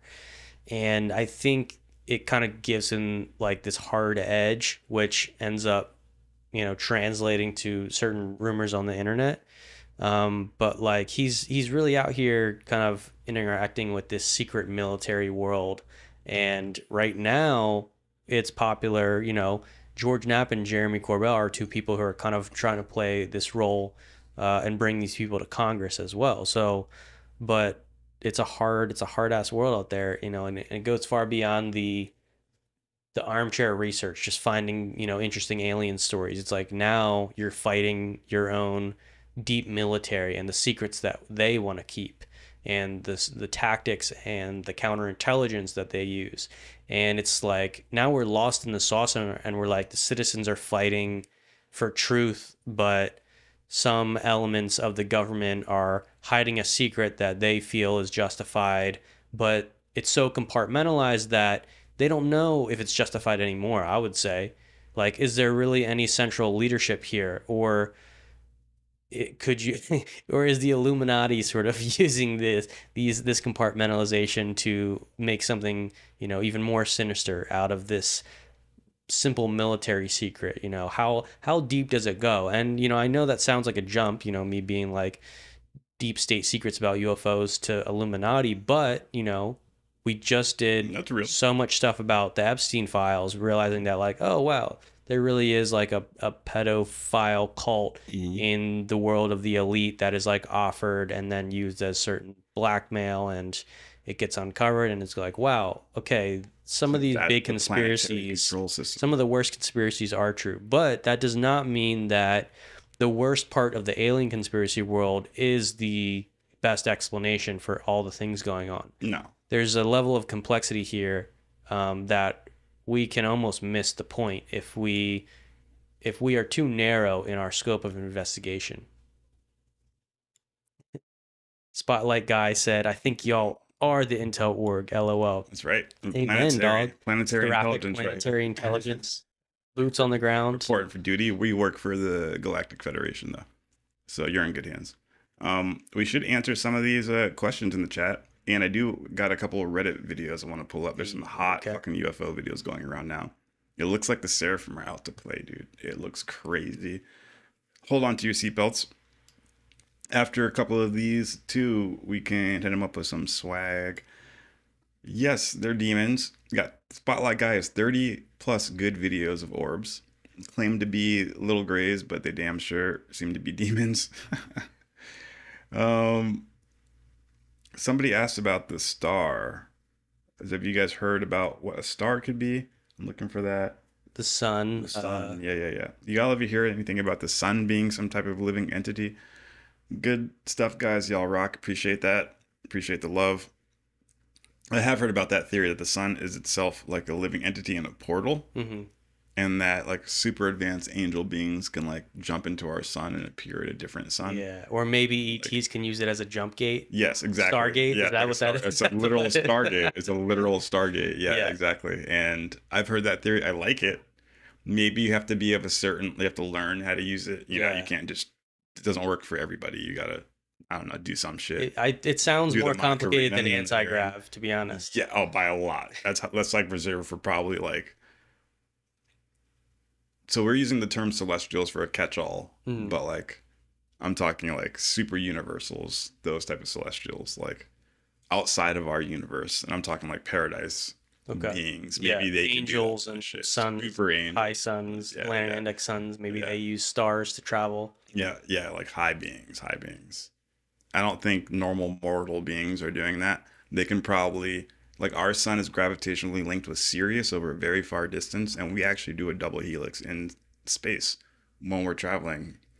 Maybe they can use it as a map, not necessarily a portal, but it can be their channel. Yeah, they can find that gravitational, surf the gravitational that highway link. And it's really fast, but they can't. That's reserved for like Paradise Havana levels, but it's a beautiful and mysterious universe that we live into. What? So yeah, thank you for that question. Shout out for stimulating our minds. I guess if you got something for them, you got some celestial swag. We got the store popping right now, and I think we got a little commercial for you guys. 100%. Let's check it out. I need your attention, everybody. This just in. The New Jersey drones are now over New York, LA, and every major capital on the face of planet Earth. They keep repeating a message over the 6 gigahertz frequency band, and it keeps saying, Planetary HQ has cosmic garments for your physical mechanism. In other words, we got that drip. Straight from the Galactic Federation wardrobe, these tees vibrate at the frequency of chill. Ribbed knit collars lovingly hug your neck chakra, preventing collar droop across dimensions. Tapered shoulders enhance your interstellar silhouette, perfect for Earth missions and beyond. Dual side seams stabilize your style, ensuring your energy stays aligned even when encountering planetary turbulence. Crafted from 100% classified heirloom combed and ring-spun cotton, this featherlight fabric breathes like you're cruising through the astral plane. Ideal for layering beneath your space cloak or relaxing at your Earth base. The tailored retail fit transitions seamlessly from casual Earthling mode to I've got crystals in my pocket and I ain't from here chic. making it essential apparel for your rigorous interdimensional journey. So check out them shirts. We got a bunch of different colors. Link is in the description. Your contributions directly support spiritual operations on the front line in the battle for truth, beauty, and righteousness. With your help, we can help change the face of planet Earth, and we can look fly while doing it. Okay, now that we can fund the Black Budget Anti-Grav program, let's get back to the show. Yeah, really appreciate you guys tuning into the show. Again, don't forget to hit that like and subscribe button. It is free. It does not cost you anything. But if you do want to support the cause, you can buy a shirt. We got hats, we got sweaters, we got magnets, we got it all. We have the 3-Eye Atlas is Project Bluebeam. Whatever happened to 3-Eye Atlas? Like, I know some subreddits are trying to keep it alive. A couple people on Reddit are still saying there's more evidence, but everyone's over it. I mean, we got the official shirt. NASA sent us this and said sell it on your guys because we can't get caught selling this. We're not allowed to officially put out the statement, but you're allowed to on your store. So here's the answer. 3-Eye Atlas is Project Bluebeam. Comes in gray, black, a couple different colors. Got the Planetary HQ official tee. First edition, we might be changing it up soon, so get your hands on that before we do change it up. Urantia gang, because if you're down with the Urantia contacts, that's what you're gonna be sporting on the street. Got it, that's custom. Every time you buy one of these, you are supporting the planetary headquarters. And I say it every time, we're working on the Mind Body Spirit app. It's gonna take a little bit. Every time you buy one shirt, we're only getting $9 of that. The shirts are $30. It takes $21 to manufacture them. So you need to buy a fuckload of shirts for us to get this app out. Or super chats or whatever you can do, because we really want to compete with Instagram, Facebook, but it's going to be that Galactic Federation OnlyFans. No, I'm kidding. It's going to be, something that's a lot more progressive. You'll track your mind, body, spirit progress. You'll get bonus points for doing it with people in your local area.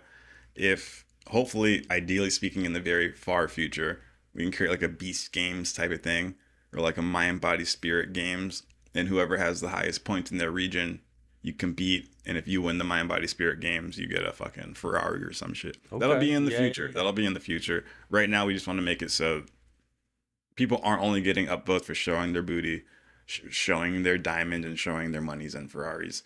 We want to get profiles that are getting upvoted and highlighted because you're the most Mind, Body, Spirit progressed, and you're showing other people how to do it in creative ways. So if you want to support that vision of social media that will help us progress instead of degenerate us like it's doing today, you can buy a shirt. And not only are you supporting the cause, you're going to look fly while doing it, baby. And we have the Planetary HQ sticker as well. Buy yourself a sticker. You can stick that thing on anything, represent the cause, put it on your bumper sticker. And there we go, baby. The tinfoil hat, too. That's version 1. I love Gina over there at the Y-Files. The Y-Files, they got their actual tinfoil hats. Those are hilarious. But you can get ours, tinfoil hat version 1. Just support the cause, baby. I appreciate it. Thanks for listening. And again, hit that like and hit that subscribe. And go buy yourself a shirt. I want to get into some of these Reddit videos right now. Yeah, and you can share it from your screen. We have your computer audio. Just mute me in Discord. Okay, cool. Nice. Got you muted. Let's see here. And I will get our audio previews up. Oh my gosh, dude. Are they preventing me from putting it in? I copied and pasted it, but it's not showing up. You're a targeted individual, I must say. Let's see. All right, let me see here. Keep the people at bay. I got a couple. Can't believe it did that. Sometimes I copy and paste it in Discord, and Discord doesn't like take it. That's what they all say. Yeah, I need to get that new Planetary HQ shirt. I didn't get that yet, but you're gonna see me repping the swag soon. Relax, everybody. I know I haven't worn the shirt yet, but I just got out here to the same location. I just got out to the planetary headquarters, and we're right across from each other. Give me a fist bump. Yeah, you can see. So you can see in the shot. Right in front of each other. Let's see this. For this fucking surprise.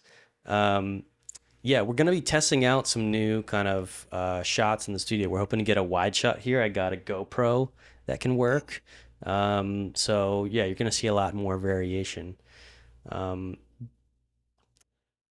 IRL streams. yeah, IRL streams is something that we're trying to do a lot. Where D-Bake is big on iShow Speed, one of the I guess the biggest live streamer right now, the hottest, and we want to take that similar kind of energy, but we want to go galactic with it and do interesting adventures on different ancient sites and mysteries, paranormal, even just at conferences.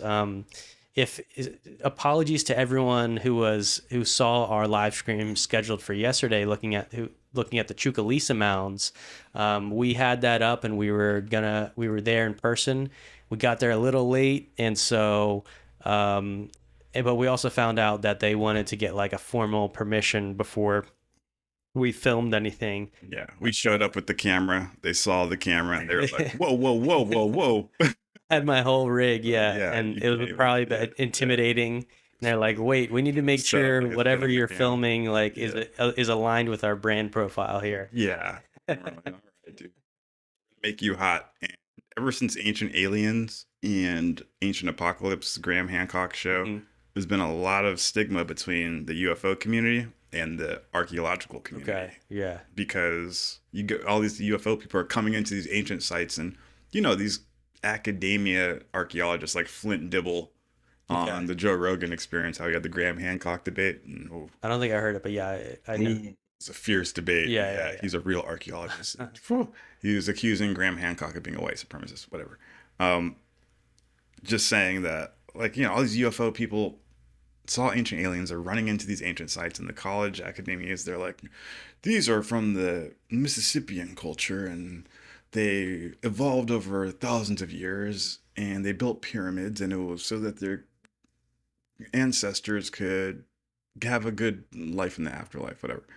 And then you realize that some of these burial mounds in Native America had giant skeletons, which had copper and iron tools like axes and shields. Okay. Yeah. And the Native Americans didn't work with those metals. And some had red hair, like Scandinavian features coming from Europe. So it kind of shows that some of the Europeans made it to America before then. The Smithsonian came and collected them all, and supposedly said they destroyed them all. And the Native Americans were found worshiping these giant skeletons that were under these burial mounds. And then you start talking about how the Space Brothers helped us build pyramids that aligned with different stars, and they could be some type of communication system for other planets. And they don't want to hear that, The archaeologists are like, what the fuck? Ancient alien astronaut. No. Yeah. And I think, I get it, we want more evidence, but here's the thing is that the evidence that we do have, I would say, is maybe being overlooked by mainstream archaeology. And the primary evidence is the origin stories, the mythos of these tribes. They do include stories of the Star Brothers. Yeah. And the Dogon tribe is one of these specifically where it's like they literally have this story about like dolphins coming from a spaceship and like entering the water. Some connection with Sirius. They have like the star system mapped out in a way that they couldn't have known unless somebody told them. Like that modern astronomy, only found out through the large telescopes. Exactly. And so that's like an example of where it's like we kind of still have this very big materialist opinion, and it's partly because the UFO thing has been suppressed. Has not made us been thinking about these celestials. It's either like you're either a Christian and it's all demons, or you're a modern materialist and none of that exists. And so you overlook the stories that talk about these non-human beings, their interest in Earth, what they taught us, and then how the humans would be a part of creating pyramids, which were special initiation sites connected to afterlife sciences and advanced technologies. And yeah, I don't know how we fix it, but we at least have to be open to the conversation. Like Graham Hancock, you can't demonize him and try to use dirty tricks to try and cancel these people, because like if it's there in the mythos and you're just saying that it's just a story that they made up, that's a big disrespect to the history of these people as well. No, You're just coming in and being like, it was like this, and then you kind of take what supports your theory, and then you use that as a narrative. But you could say Graham Hancock, for example, is doing the same thing. He's taking the information that supports his theory, but that sets them on equal playing fields. Yeah, it's a good counterpoint. Not right there. like a yeah. Because like their entire thing is when you come in and say aliens built these pyramids, you're taking away from the local culture because it's their stuff. Don't strip them away of their history and call it aliens did it. They were too stupid to do it. They were fumbling around in the mud, so aliens had to come teach it to them. And then you get the white supremacist thing. It's like, oh, you say the white man had to teach them. They weren't too smart to do it themselves. That is a good counter argument, exactly is what you're saying. But these are the legends that they themselves spoke, and now you're stripping them of their own legends. You're coming into their territory and saying that's not true. That's just a story. That's what you're doing. Yeah. So good angle, hot angle. That's hot right there. Let's get into some of these videos. Yeah. Check it out. Check it out. I found them. Are you sharing yet? Not yet. Okay. I got you. This one blew me away. I saw it this morning and I was like, what the heck, dude? Oh my God. Already deleted. No, I'm kidding. You know, somebody bought China or Israel bought Reddit or something like that. They don't want it. They don't want the truth out there. All right. Let's see. So check this out, dude. What do you make of this? What could this be? I think the audio is muted. I don't know if you want audio. Look at that. You see that? Rewind it a bit. Yeah, maybe I can zoom in. Like at first I thought meteor shower. Yeah. And then look, they start moving and they start moving like in a pack and following each other. Yeah, dude. Like, are those seraphim having fun? Like, we're going to show ourselves, you know.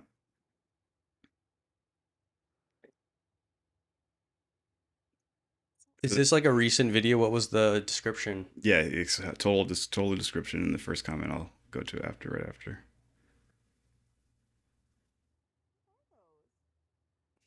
Look at that. See, they're having a weird, like a swarm-like trajectory. Yeah. It says that location, Oconomowoc, Wisconsin, 3/21/2026, 10:41 p.m. First clip was from her phone. Second was from her husband's phone. Yeah. And then they have a fuller explanation right here, somewhere in the comment chain. I'll put the link in the description if you guys want to check it out. But let's watch it one more time. I thought it was cool. What do you think these things are? I thought, like, you know, meteor debris, and then like they kind of look like a pack of seraphim riding the waves, having fun, like, you know how dolphins ride the waves. Mm-hmm. Like, imagine being a celestial. That'd be fun. You can just fly in packs like Top Gun. You don't gotta pay for gas. You're just kind of fucking doing it. Yeah, and see the abrupt right angles like that? Are they Elon Musk's satellites? Because he's losing like 10 a day. They're dropping out of the sky. So he gave them little jets to change their trajectory. So yeah, tell us what you think that is in the chat, people. Here you go. There's the link. Oh, it's too long. Oh, I'll find a better link for you guys. Here's the next video. Let's move on to it. Nope, I got the link right. There you go, chat. There you go, chat. Second video. Take this little video journey along with Planetary HQ. Lordy. Full screen it. Perfect. Now, it looks like a little TR3B, if I've ever seen one. In a serious thunderstorm. Maybe the thunderstorm was knocking out its plasma shield, its cloaking device. Yeah. Very interesting, very compelling. You can tell they're together. They're spinning for a second and moving. Probably freaking out. Lockheed's like, oh God, land it. This is what took down Roswell. Where can we land it? Yeah. So I thought those were two hot videos I saw this morning, and Yeah, that's sick. Wanted to play that for the Very, people. very mysterious. Yeah, I'll put that in the chat for the people too. What you got? Pretty much good from my side, to be honest with you. I mean, I guess we can continue some elements here of the presidential brief. Is there anything that we kind of like left out? So we got through the demonology history, understanding the difference between angels, demons, and aliens. I guess it's like planetary state of affairs. I don't know. We told a little bit about this ancient rebellion. Maybe we need a little bit of the future. Like, what exactly takes us into the next era? Like, we need to have galactic awareness. We need to disclose elements of this truth and trust that the people have the ability to understand and push forward and be inspired by the hard truths of reality, and to look towards re-understanding our ancient religions and cultures in order to integrate this new insight on reality. So we're hoping, that can come out, but then in the greater context, maybe to help, like, what this whole rebellion thing, like, are we still like amidst that? Is this influencing our ability to interact with the celestial civilizations? We've covered some of this, but maybe to kind of reiterate or re-summarize. So I guess to start is, are we still in this rebellion? Are we still like under some sort of quarantine that separates us from the rest of the universe? And are we on our own?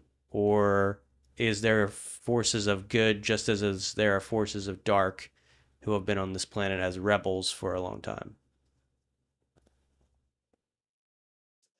Are you asking the president that or me? Or are you stating that for the president? I'm. Are you stimulating a conversation? Yeah. It's stimulating a conversation. Okay. And I mean, right now you're the only one that can answer. But yes, the president whispered this question in my ear, and I did repeat it for the sake of the episode.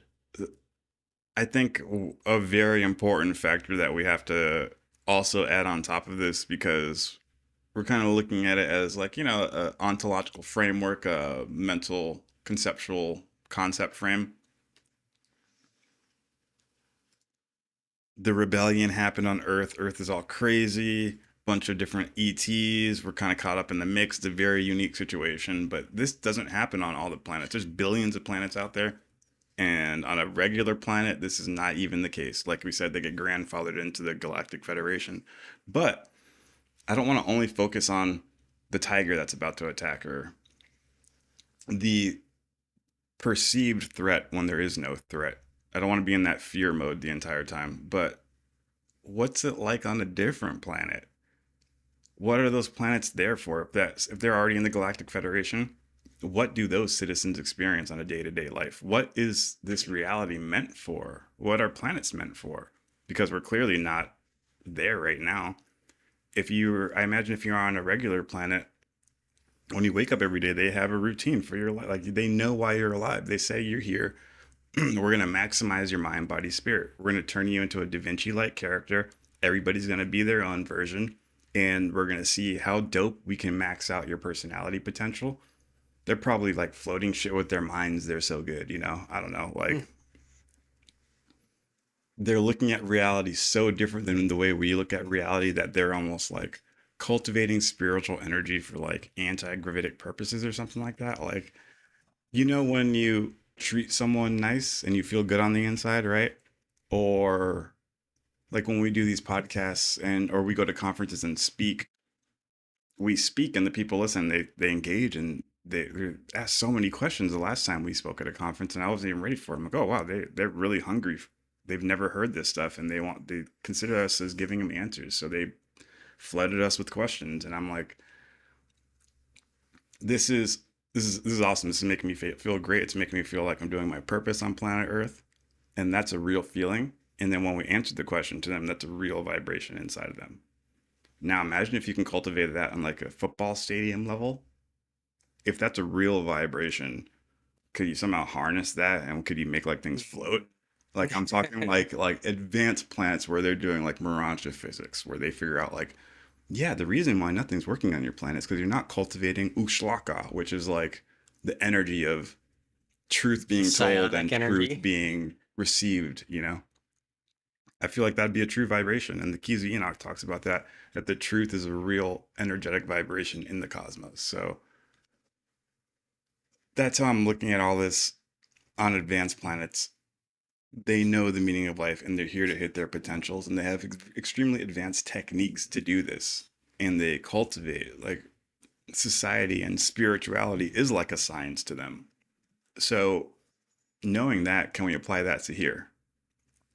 And as the president, you have a unique ability to feel a specific and special experience that no one else has the opportunity to. You can usher in the United States government to the Galactic Federation. That's reserved for you right now. You can do the right set of motions in time and space to make that a reality. And that energy, it's like untapped, unlimited potential for the entire cosmos. You could use your image to show the entire cosmos what human beings can do. You are in a specific position. Like I'm over here trying to relate it to that concept of the advanced spiritual mathematics on an advanced planet.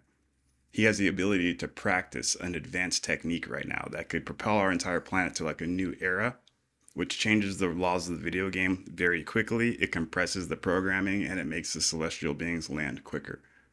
That's all within your hands right now if you do it the correct way. So not only as the president, but as a cosmic citizen, you now have the ability to like start your cosmic career here and now in a grandiose way.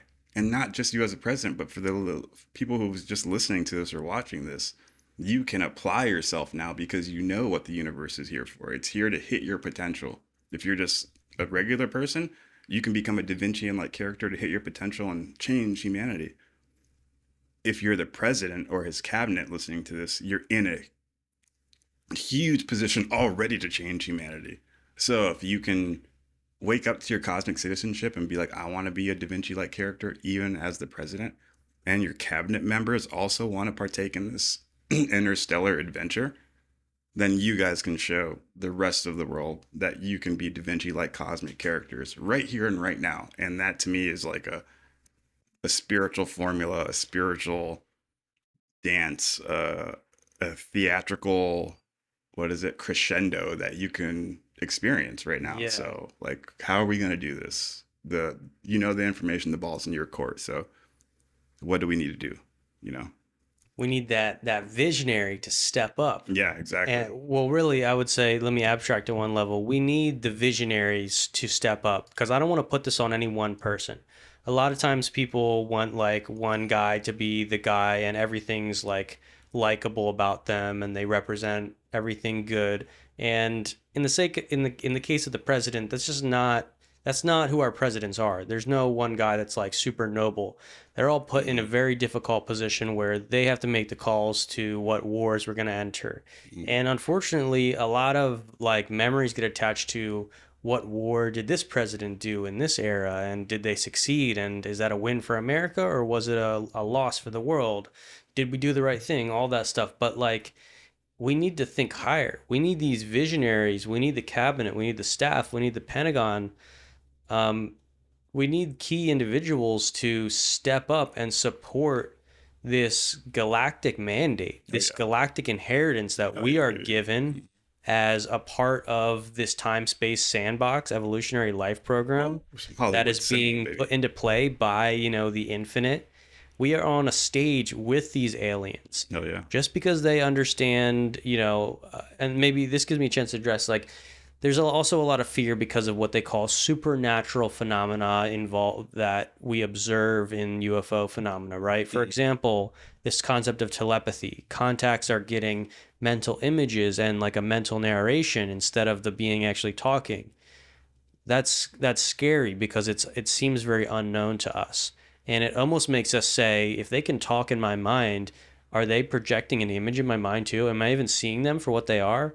And it's only because of our lack of understanding of our psionic, our psychic human potential, that those fears also lead into and support this whole demonic, mental gymnastics things where anything can be anything because, of course, mind contact is so confusing. So I guess what I'm saying here is that, like, we do need visionaries to also sort of open up the realm of consciousness and continue pioneering and understand that, yes, these are mortal species, but they do understand consciousness a bit more. They've spent more time measuring it. They acknowledge life after death. They haven't sort of just taken that into the mythos of ancient peoples. They understand this as a reality, that we are more than our physical body, and that we need to cultivate that potential. Because it's our actual destiny. While this is our birthplace, Earth is like our hometown, our destiny is the many star systems and cosmic realities and celestial beings who have set up this ladder that we can climb, an adventure, a career actually, in which we can climb in our understanding of the universe from our finite perspective. And like, imagine that, like, we get to play the game where we don't know the end. We start at what looks to us as the beginning, and we have to discover the end. Where some of these other beings, they're not like that. They don't have that same adventure. They kind of like, they can see the end more clearly because they're closer to that oneness point. So we need to kind of like celebrate our opportunity and embrace that opportunity and see that adventure instead of looking at the complexity of the situation around us and using fear as our motivator to tell everyone that this is a national security threat. I think that a large amount of people saying that are sincere and that they're just that scared about it, that they would prefer not to reveal it. So a lesser percentage is co-opting that fear as a narrative when they know that it's not really a threat, that these alien beings aren't really a threat, that we are the threat. And then an even lower percentage, which is like Illuminati level, trying to pull strings about, in ending the world before we induct into the Galactic Federation, just trying to kind of burn it to the ground and then collect all the power and then rule people like tyrants, or from the hidden hand in the background.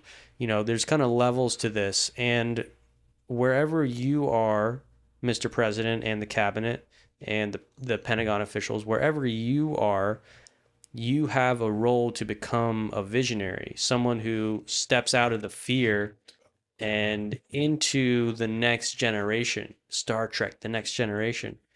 Like, we can make this real within our lifetimes. Like, I know that on the surface level, it seems like we have to keep anti-gravity locked up in some secret program because it can be weaponized.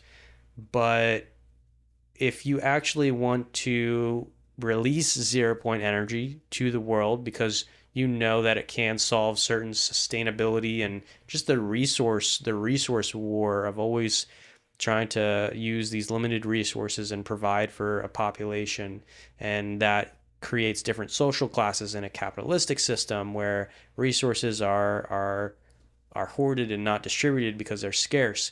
We're stuck in that system, and yet we have advanced technologies sort of given to us, you could say, by different extraterrestrial races who we've either shot down their craft or captured them or taken as a gift. There's such a great potential there, but we're still stuck in this fear narrative.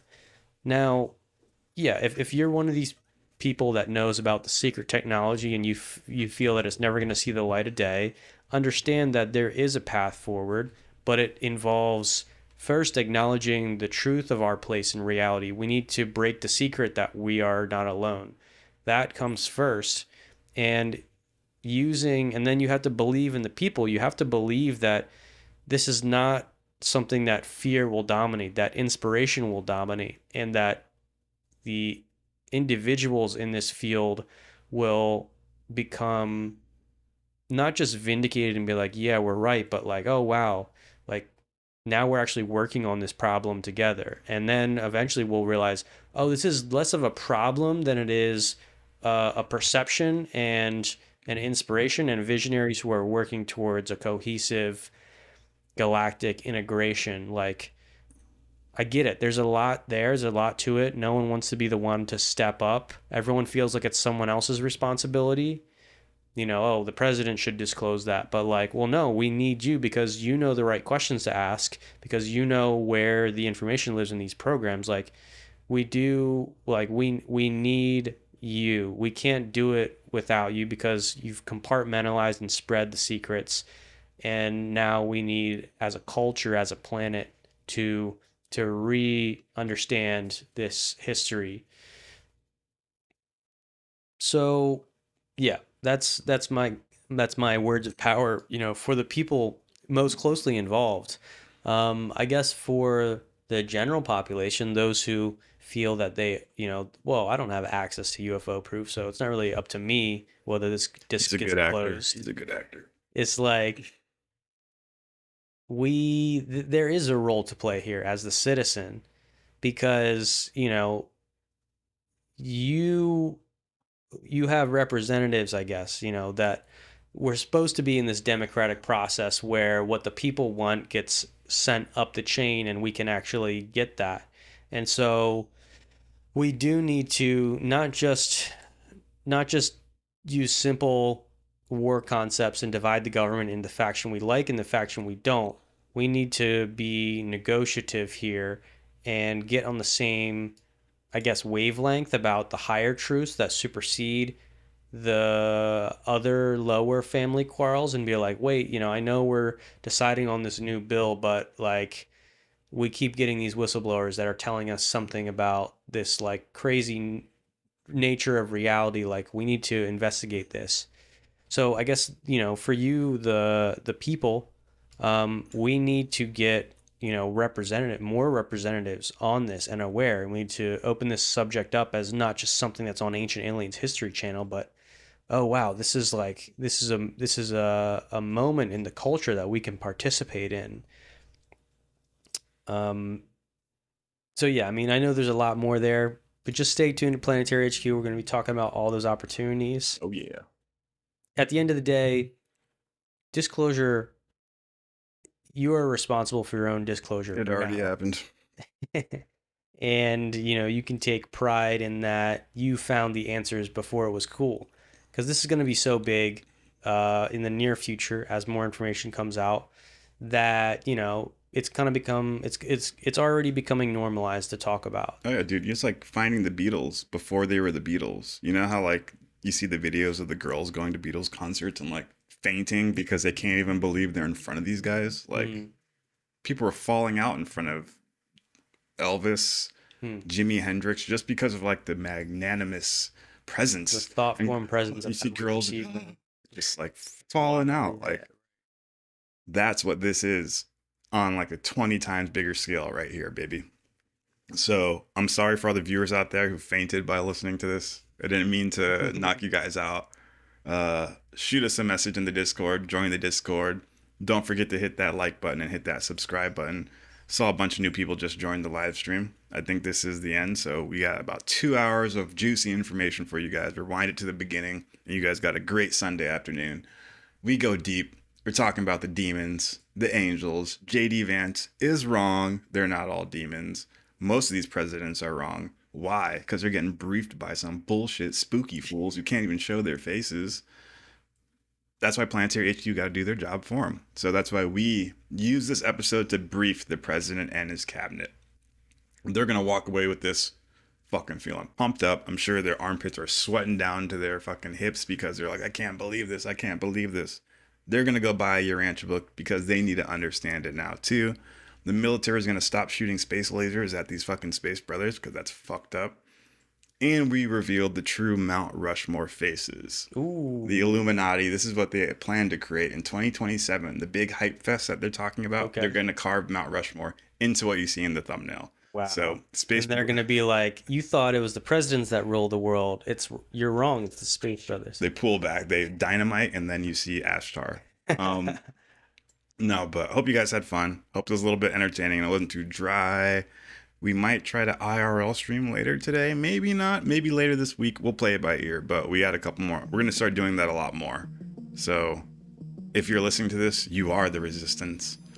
go buy yourself a shirt, leave a donation, help us out, leave a super chat.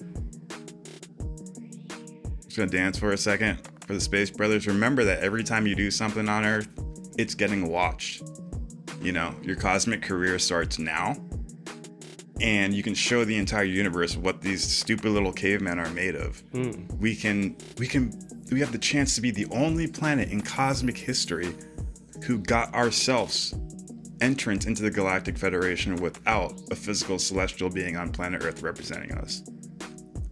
That's fucking awesome. They get grandfathered in. That's easy. That's nepotism. We're gonna earn it, and that could be fucking sick. Earth can be written in the history books of the stars, baby.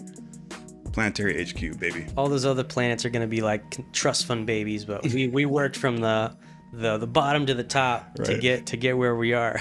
My daddy bought me a sports model.